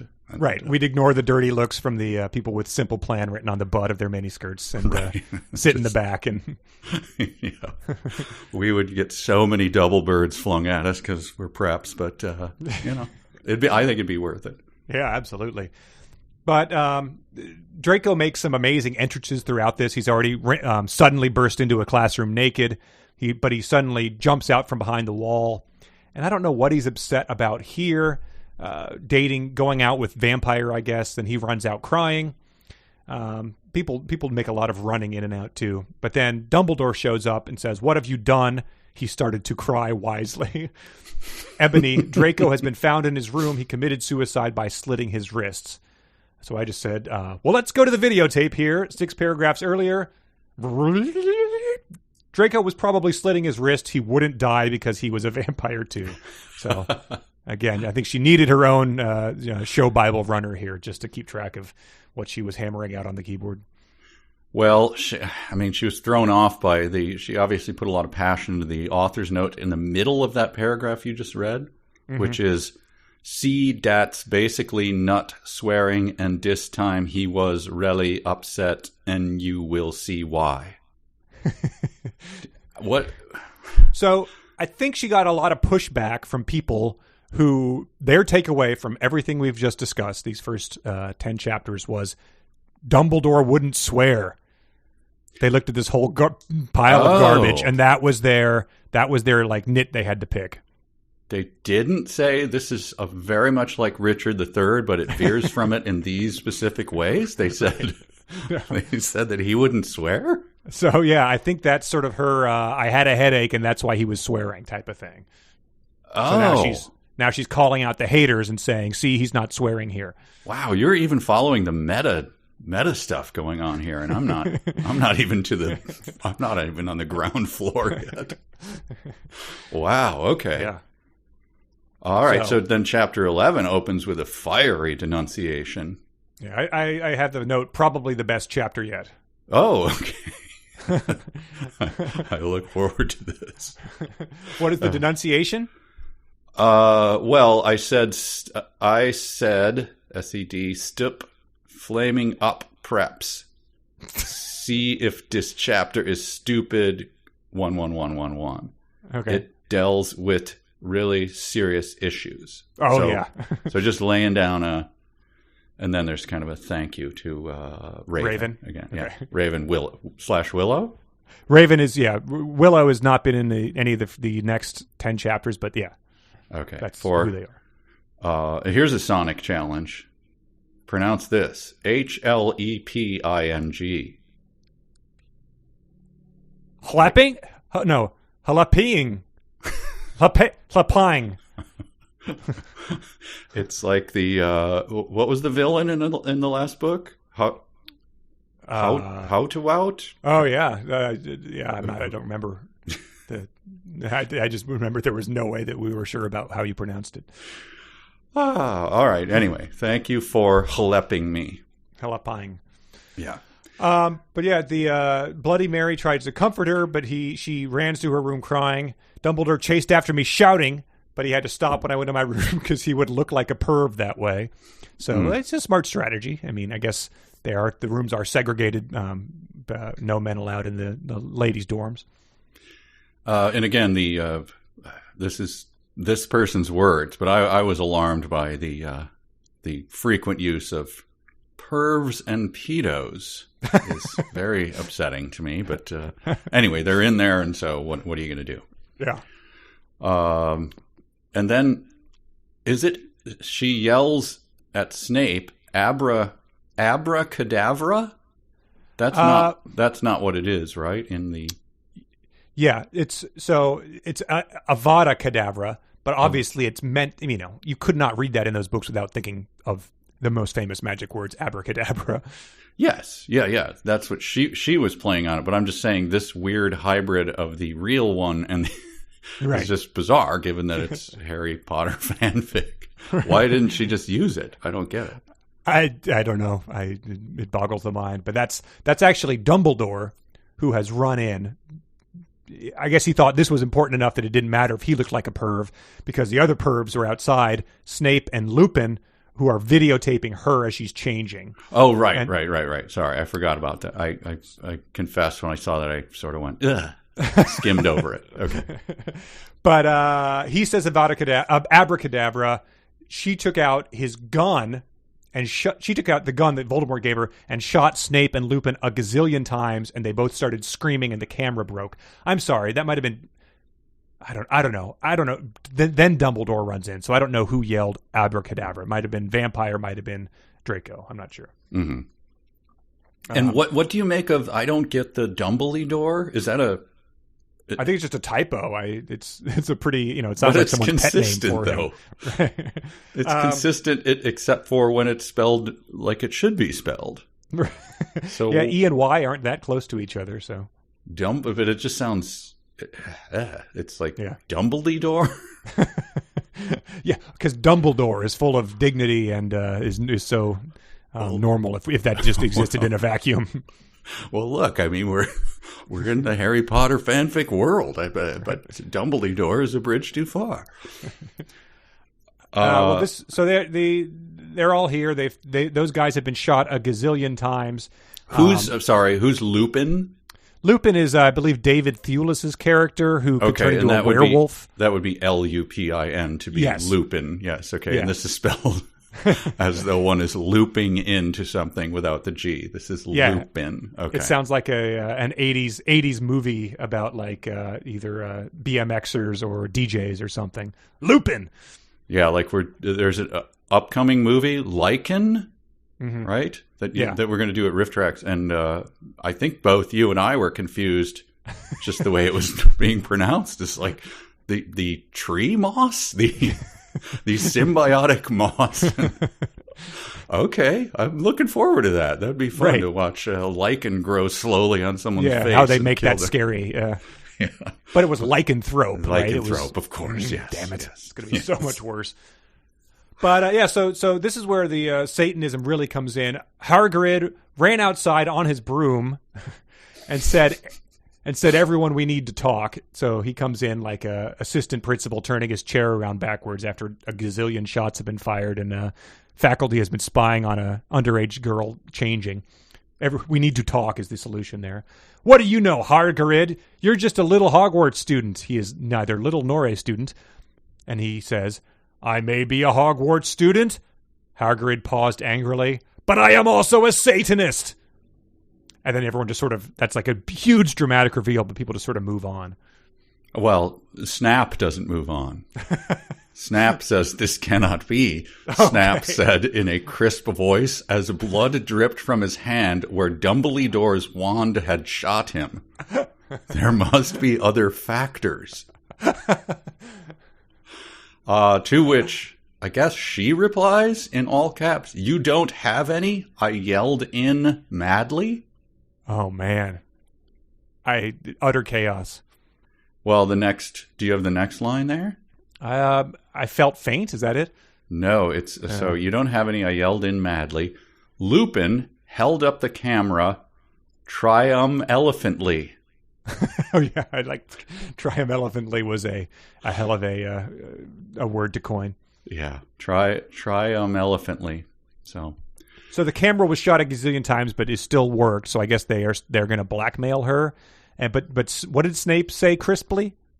This cannot be? This cannot be, Snap said in a crisp voice. So, yeah, Hagrid's revelation shocks them, even though there's there's many other Satanists that we know lurking around Hogwarts. I don't know. And how well, again, we don't know the hierarchy of the vampire, witch, wizard. There's a lot going on. Right. I guess we have to chart that out. But Satanist is not tolerated. Only in Slytherin is that tolerated? That's where Bloody Mary had to transfer to after she came out as a Satanist. But Thank you for pronouncing it Bloody Mary. Appreciate that. It's like translator. But, I mean, in terms of the hierarchy, it seems like the pervs and pedos should be lower below the Satanists, like in terms of... Oh, no. That's not just entering our dialogue now, is it? Please say no. It's all there on the page. But anyway, so Snap is upset. He says, they say, why is Hagrid doing this? And Snap says, because you're Gothic? Snap asked in a little afraid voice, because he was afraid it meant he was connected with Satan. But he just screamed, I am also a Satanist. So he has left little room for doubt here about his leanings. Unreliable narrator. I don't know. Unreliable. Yeah, exactly. So maybe he didn't say this in a crisp voice, is what you're saying. Yeah, I guess. I will point out, bringing it all back home, because all caps, Hagrid, lots of ellipses. Hagrid said, and he paused in the air, dramatically, waving his wand in the air.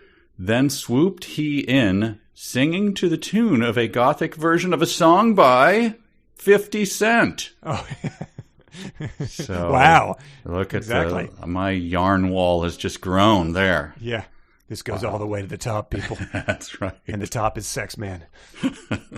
Sex Man. Yeah, I wasn't sure how that related in, and I don't think they specified which song it was, but he did seem like an outlier. But I guess if you were picking a rapper, he was probably at the height of his fame. So, a Gothic version of a song by 50 Cent. I'm having trouble picturing, but again. Well, maybe that's the kind of music that Bloody Gothic Rose 666 plays. That could be. Chapter 12. Yes, although there's a chance for you to. Do you have the chapter 11 right there with you? I have the book. Yeah, I can open it up. I'd just like you to read in your British accent the last two lines. The afraid voice. Snap asking in a little afraid voice.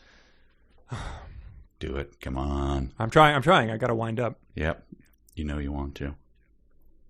Because you're Gothic? Oh, dear God. Because I love her. God. Sounds like you took your teeth out.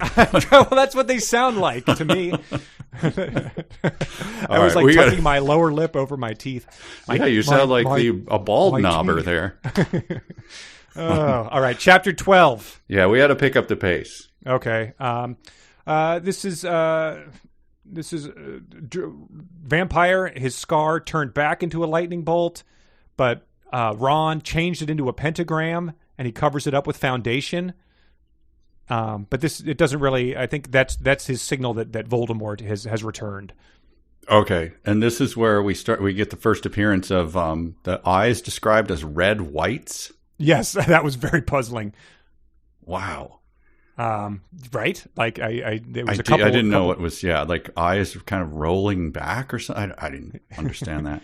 But then I just have one other in chapter 12, a sentence. Dumbledore had constipated the Cydio camera they took of the naked. Period. I put up my middle finger at them. Yeah. So that's all right. I don't know what that means. He confiscated the Snape and Lupin's camera because they were trying to make a Paris Hilton P video, which is another term that I was not familiar with. What? Yeah. How did I miss? Where is that? You saved me from getting a Paris Hilton P video made from your shower scene. So like porno video, I guess is what you mean. Stop reading. Hagrid is accused of being a prep in this by her because he gave her roses, but the roses turn into a huge black flame floating in the middle of the air. So there's his Goth status is proven. Oh, okay. And we get the first sort of venture into weird, like Japanese fangirling as well. Yeah. Because her and Bloody Mary are saying to each other, "You look kawaii." Kawaii, which is a brand of musical instrument keyboards. Sure. But when you looked it up, the first Urban Dictionary thing, it says it is not a Japanese word. It is a misspelling of the following. Kawaii with two eyes, which means cute in Japanese.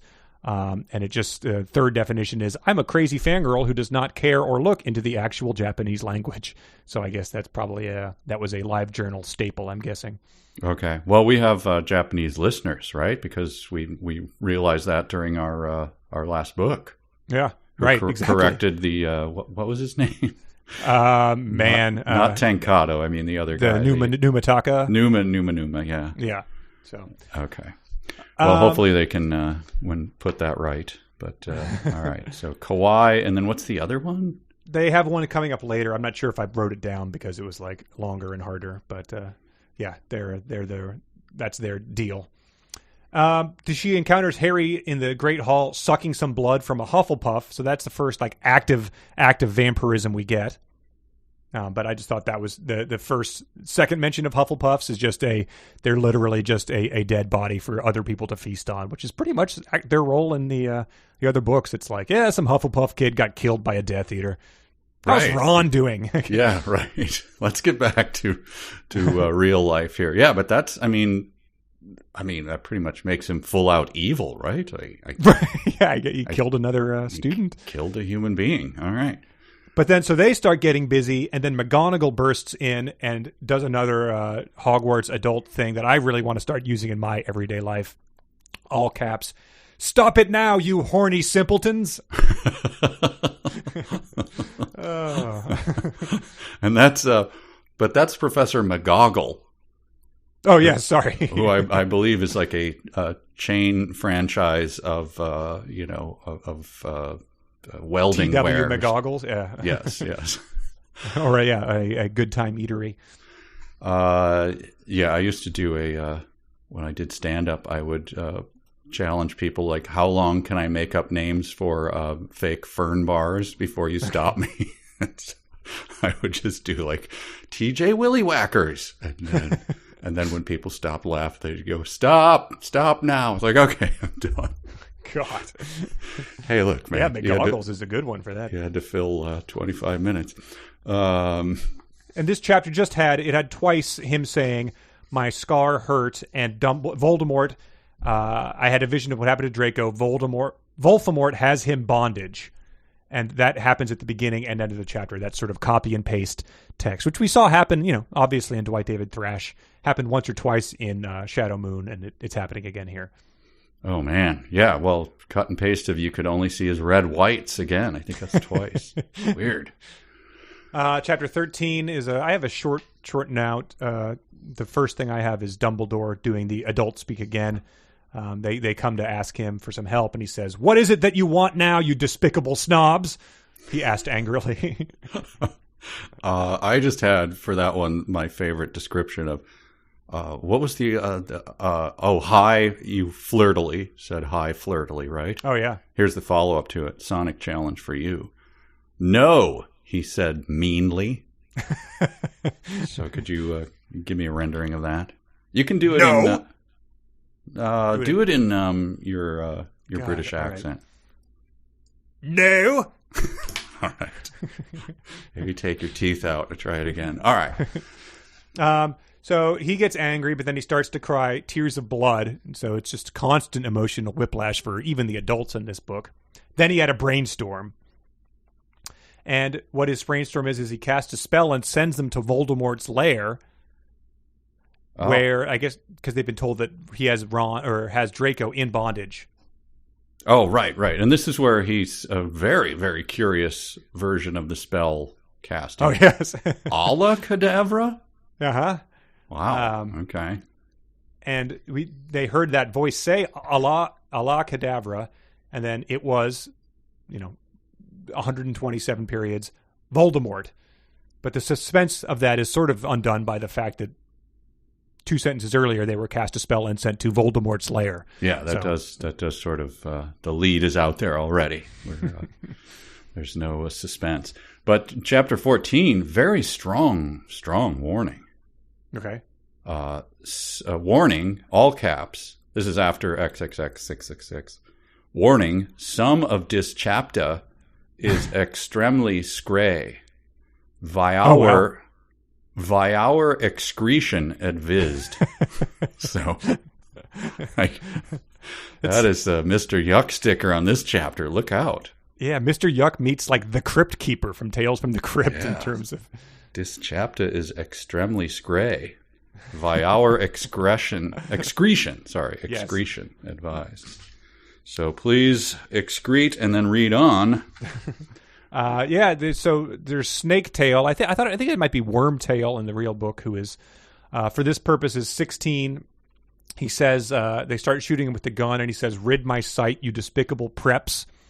So think about everything we know about Ebony, what she wears, the only outfit she owns. So this guy, Snake Tail, sees her, and his first thought is prep. So she might need to lay it on even thicker if that's the type of reaction she's getting. Right. Well, I'll bring it up again. When Macbeth sees the ghost, he says, "Avaunt and quit my sight." So, rid my sight, you despicable preps. Seems like a pretty much on-the-nose homage to the bard. Well, speaking of homages, she stabs him in the heart, and blood poured out of it like a fountain. Yes. And then he screams, "No!" And it does seem ridiculous, but this was just 3 years after the vaunted Star Wars prequel trilogy ended with the exact same line and was meant to be taken seriously. That's true. He screamed. No, of course.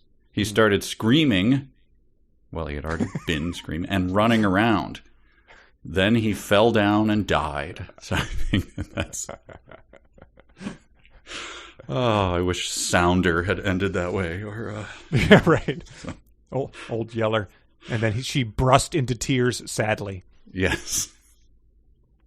Voldemort, I think it's important to note, is always wearing high heels. They clack on the floor as he comes into the room to mourn Snake Tail. And then she sort of laments at this end of this chapter, "Everyone is in love with me. Why couldn't Satan have made me less beautiful?" I shouted, angry. "Why can't I be just normal? It's a fucking curse." So this is sort of, she's been called a Mary Sue in all the sort of write-ups of this book. Mm-hmm. And it's hard to interpret that, but I guess this is sort of where she just lays it on thick, is that, like, yes, no, I am, in case you were confused. I'm a perfect girl that everyone loves. But also doing those, what are those weird asides? The get it's? You know, in the parenthetical, do you get it? Because I'm goth. There's a bunch of those, and there's one in here, like, "What's wrong, honey?" asked Draco, taking off his clothes. And then I won't read the rest of the sentence. "He had a sex pack." Oh. Get it? Because he's so sexa? I don't... What are those serving? Who are those? Is that just a staple in fanfic, and I'm not aware of it? Yeah, I mean, I guess they're sort of like the equivalent of the, David Foster Wallace footnotes. Okay, but yeah, so probably a fanfic Shakespeare, staple. David Foster Wallace, Dickens. Keep them coming. All there. Keep them coming. Also the Mister. But yeah, I think that, the major criticism of Twilight was that this is essentially how people react to Bella, right? Everyone is just into her from the start, despite the fact that she was such an uninteresting and sort of sad, boring character. But all these guys just lust after her, and that's probably just a fanfic trope. I don't think she's necessarily making fun of Twilight here. I think she's imitating it. Right. All right. I think we got to quickly whip through these last. Okay. Given our time, I'm looking at the clock. Are you looking at the clock? I'm looking at the clock. Yeah. Yeah. We could also just cut them and do them next time. Well, listeners, let's get the phone. Let's light up the phone boards and get them to call in and ask them what we think we should do. I mean, chapter 15 is. I don't think I have any notes because I'm like, oh man. We can go through them fast. We'll do the highlights. Okay. Yeah. You handle 15.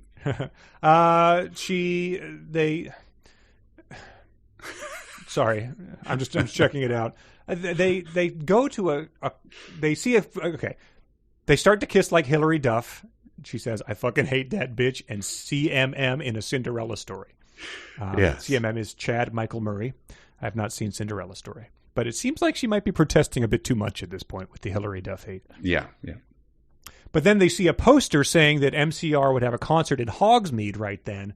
We looked at each other all shocked, and then we went together. So put a sort of pin in that. This poster and concert it's advertising loom large over the next few chapters. Mm-hmm. Because it happens more than once, and it's very confusing. But so chapter 16, this is where in the author's note, it's revealed that things are not well with Raven. And this is where it's sort of we get some metafiction here where the work itself is affected by her real life. And so the author's note says, "Raven, you suck, you fucking bitch. Give me back my fucking sweater. You're supposed to write this.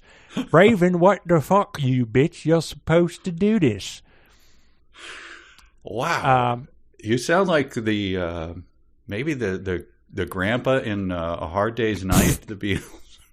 I'm not familiar, but I've heard that's a great movie. That's a great movie. Great movie. Maybe a little bit like him, but yeah, I keep it up though, please. Thank you. But so they ran happily to Hogsmeade. Then we saw the stage where Good Charlotte had played. We ran in happily. MCR was there playing Helena. And suddenly Gerard pulled off his mask. So did the others. We gasped. It wasn't them at all. It was Voldemort and the Death Dealers. At this point, I did not know what was going on at this point. Well, but you can, they went to a MCR concert and then they... Sure, I've got that pictured exactly in my head, of course. Yes. Yes. But the next line is then, what WTF, Draco, I'm not going to a concert with you, I shouted angrily, not after what happened to me next time. So she doesn't want to go to the concert, but in a real book, it'd be like that was a dream sequence, or it's one of those moving posters they have at Hogwarts. Oh, right, yep. But anyway, and then it goes on in this chapter to say, BTW, Willow, that fucking poser, got expelled. She failed all her classes and she skipped math. Author's note, Raven, you fucking suck. Fuck you. And then it says, it serves that bitch right, I said angrily. So this is the second time Willow was mentioned. Things did not go well for her. Wow. And then after she got expelled, Lupin did it with her because he's a necrophiliac. So Raven is just, I'm trying to think of a real life analog to this where like someone just, like a band kicks a member out and does a song about how much they suck about something. I'm sure there's something out there. I think there are, who are some of the spiteful authors? Oh, now if I make another comparison, I was going to say like Gore Vidal or something used to skewer his friends. Oh, wow. So let's bring in Gore Vidal as another example of this book. Yeah. Yeah, but it's essentially like a rapper diss track at this point in time. Yeah, exactly. Yep. Nas ethering Jay-Z. Wow. So Raven/Willow, which neither of those are her actual name. So it's very, very But confusing. Raven is the main character's name in this, right? Ebony, Raven, Dementia, Hair, whatever? Isn't that part of her long name? Yes, but her friend is Raven, right? Yeah, but So the she's character named after Raven is not the character named Raven. It's the character named Right. Willow, which I guess brings it all back to Willow being named Thorn Drumheller. Right. God. Our brains have been broken. Yeah, totally broken. All right, so chapter 17? Well, so that ends with saying, oh, hey, BTW, I'm going to a concert with Draco and Hogsmeade tonight. And so to prep for that, they go to not fucking preps, to prepare for that. They go to town where they buy a dress from Tom Riddle, who is also, in the books, that's Voldemort. So anyway. Wait, Tom Riddle? Yeah, there's like a really crappy anagram where I am Tom Riddle spelled out like Lord Voldemort or something. That was like the reveal of the first book. Oh, okay. All right, gotcha. Man, I have so much to learn. Chapter 17, they tell each other they look pretty kawaii again. With Willow, she's back and I guess she's alive, and she things have been made up behind the scenes, which has compromised the artistic vision of the author. So it's sort of unfortunate in that respect. Very, very unfortunate. Oh, I'm reading my notes and going, I don't even know what I was saying. All right, hit me. I'm just looking at, now we're into full, like, alternating between Ebony and Eneby. Yeah. And does that seem on purpose or something? What's happening there? I mean, you didn't have autocorrect or anything, so I think, this person is just writing these after their parents told them to go to bed, and they're, trying to dash them out when they should be studying, so... All right, well, I'm just going to read the end of this chapter, and then we should really need to move on. You moronic idiots, he shooted angstily. Eneby, I told you to kill vampire. Thou have failed, and now I shall kill thou and Draco. No, please, we begged sadly, but he took out his knife. Suddenly, a gothic old man, not a gothic, a gothic old man flew as in the like influenza sickness, in on his broomstick. He had long black hair and a long black bread. He was wearing a Blake robe that said Avril Lavigne on the back. He shotted a spell and Voldemort ran away. It was, and at least in my version, runs over 2 lines, ellipses. Dumbledore. That's a lot to unpack. Do you? It is. Can you have any explanation for what's happening there? Think why did Avril Lavigne? That was my favorite part, because obviously it's like the equivalent of a band T-shirt, if it said MCR. But just the idea of an old man having a robe that just says Avril Lavigne. And he had a long black bread too, which is an odd thing. Wow. But yeah, so right before that is Voldemort has been performing, and Gerard looked hot, but then Voldemort ripped off his mask, and it was him and the Death Dealers. So, and Death Dealers, which is DEELERS, are those from the book? Well, Death Eaters are from the book, but Death Dealers is just that's a spin. Okay, I suppose. Gotcha. Yeah. All right. Okay. So we also met Neville there, who is also named Dracola or Dracula. So they are just not very creative with their renamings here. He also converted to Satanism after his parents. He was kidnapped at birth, and his real family were vampires, and they died in a car crash. So I would point out it actually took me a minute because it was naval, and I was trying to make the connection of. What are they? Is this some sort of a birth metaphor or like Adam and Eve navel? And damn it, it's just Neville. Yep, you got to go with Occam's razor there. Yeah, wow. Chapter 18. Chapter 18. The Great Hall has been redecorated. There were pink paint underneath the black paint, and there were pastors of poser bands everywhere, like Ashley Simpson and Backstreet Boys. And then they all discuss who's hot. But then a gothic old man with a black beard flew in. He was the same way who had chased away Voldemort yesterday. So it's Dumbledore. He had normal tan skin, but was wearing white foundation, and he had dyed his hair black.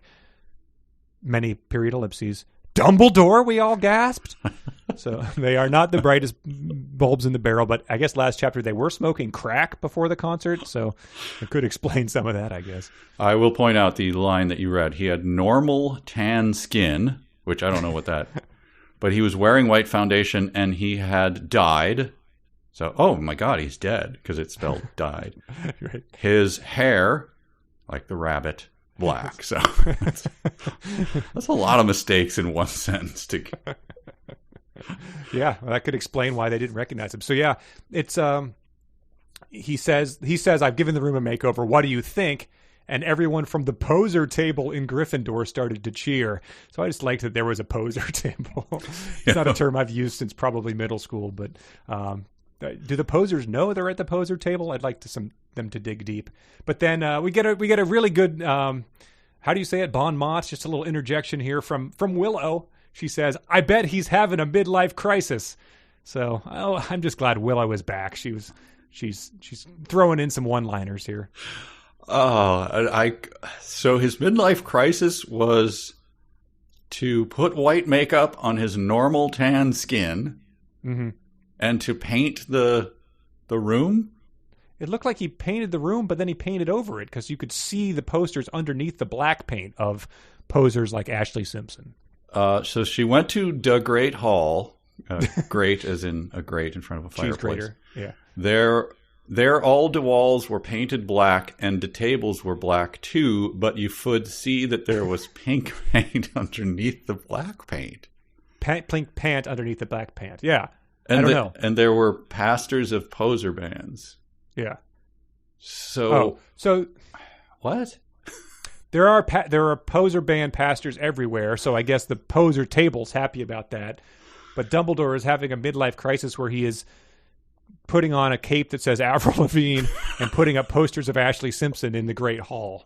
Okay. So, all right. I mean, that does sound like a serious midlife crisis. If I did that, you would be very concerned about me. It would be very concerning. And I would turn to Willow and be like, we got to get him some help. But I'm sure it will all be explained in a later chapter. It will all make sense. Okay, good. Whew. We're on the last chapter here. All right, yeah. Chapter 19. It says, "I'm not okay, I promise." That is the second one that's been subtitled. So every day, everyone is angrily thinking about Dumbledore. We are all so fucking pissed off. I had one thing to look forward to, the MCR concert. It had been postponed so we could all go. You've been. They were at the concert, right? They've gone to it twice. Both times, Voldemort is, Gerard Way has ripped off his mask, revealing that he's Voldemort and the Death Dealers. Oh, dear. Yeah, that's a problem in the editing there. Yeah. But yeah, she was probably so upset with Willow that, you could understand a few continuity errors. Well, I mean, fool me once, right?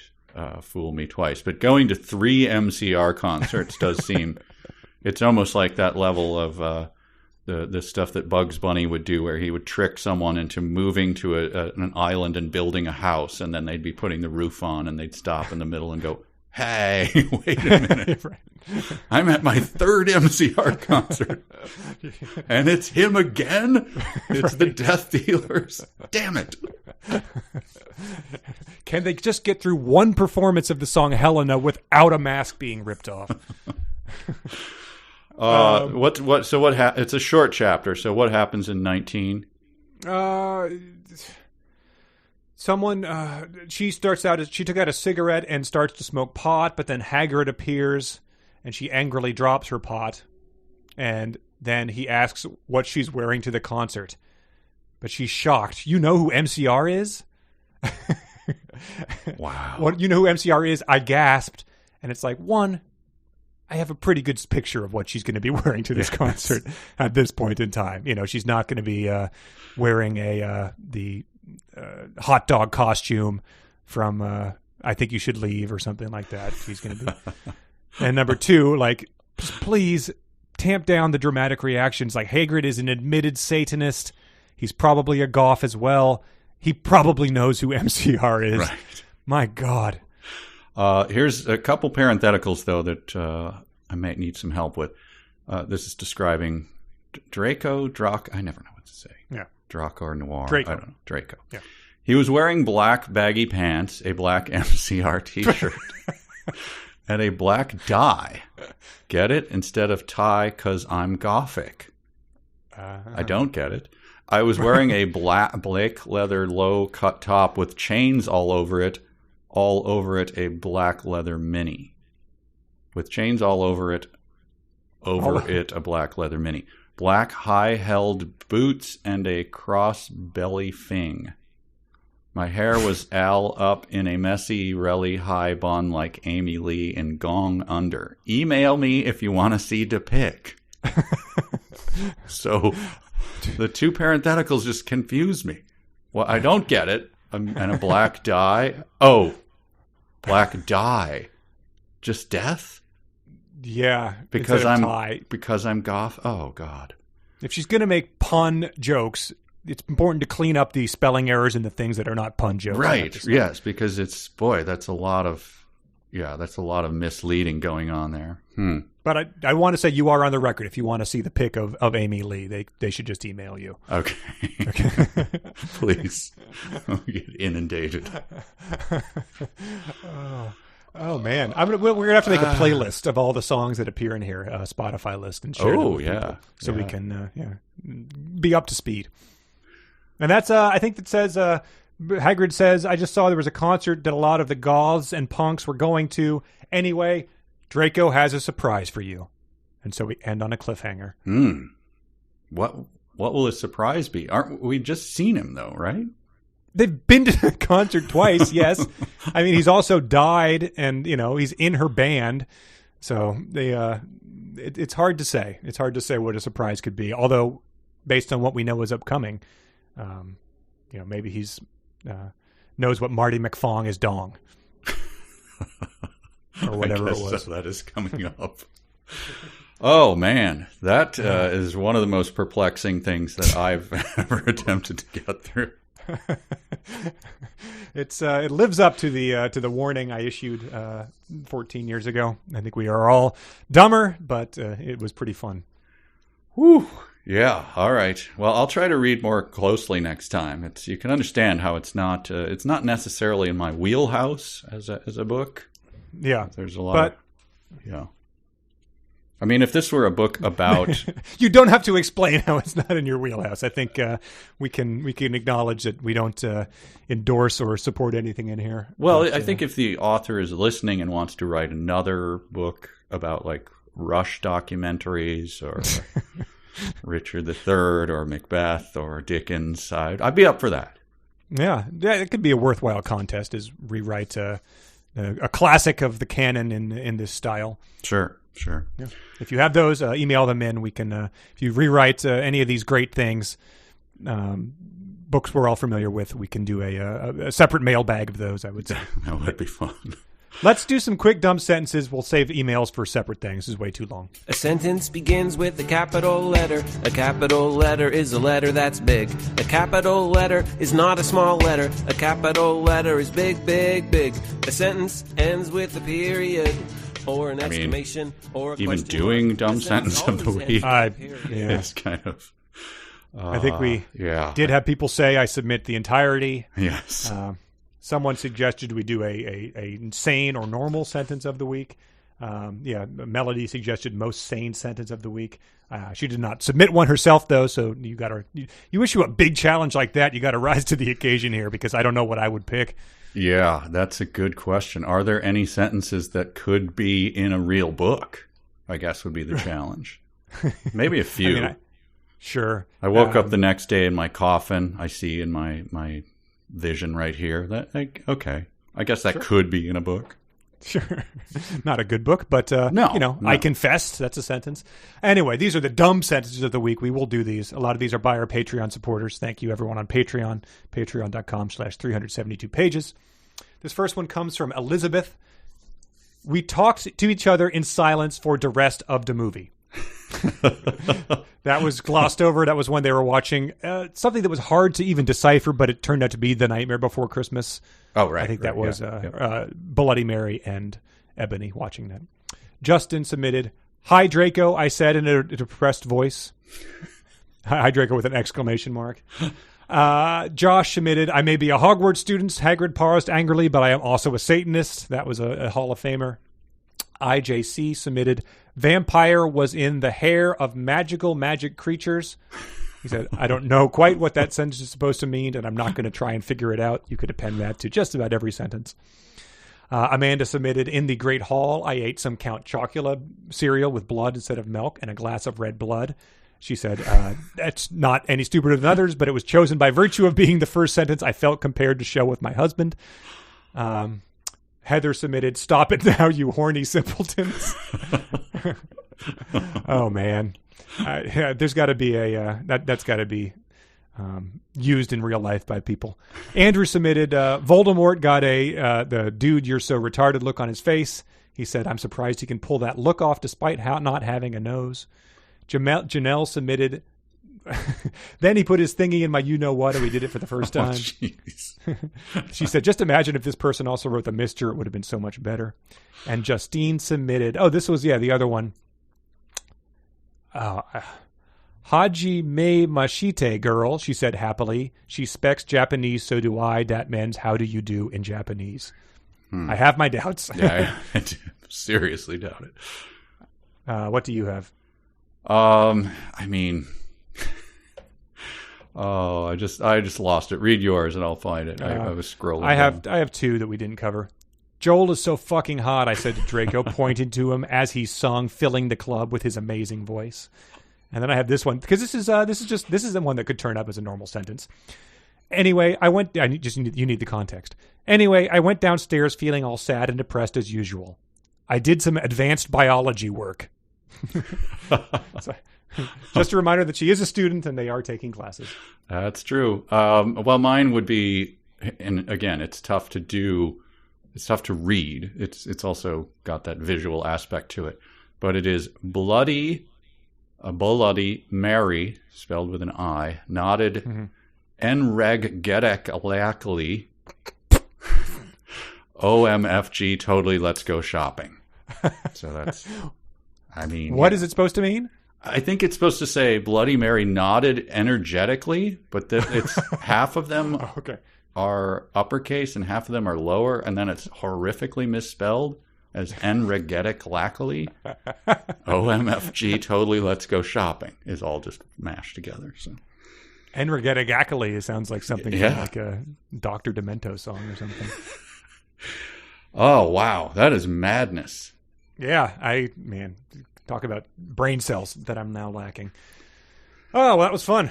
Yeah, utter madness. Well, people, hang with us. Again, this is not much longer. Not much longer. But I'm curious to see where it goes. Well, Marty McFly is showing up, so. Yes, or was it rearing his head? Marty McFly or something? I have it right here. Morty McFly. Okay. Yeah, that was well before Rick and Morty. So Morty ahead McFly. Of its time. Hey, Morty, you're here. All right. All right. Well, this has been a good one. Yes. Folks, 372 pages. We'll never get back. Michael J. Nelson. Connor Listoka. I'm Nidoke, I promise. So long. Bye.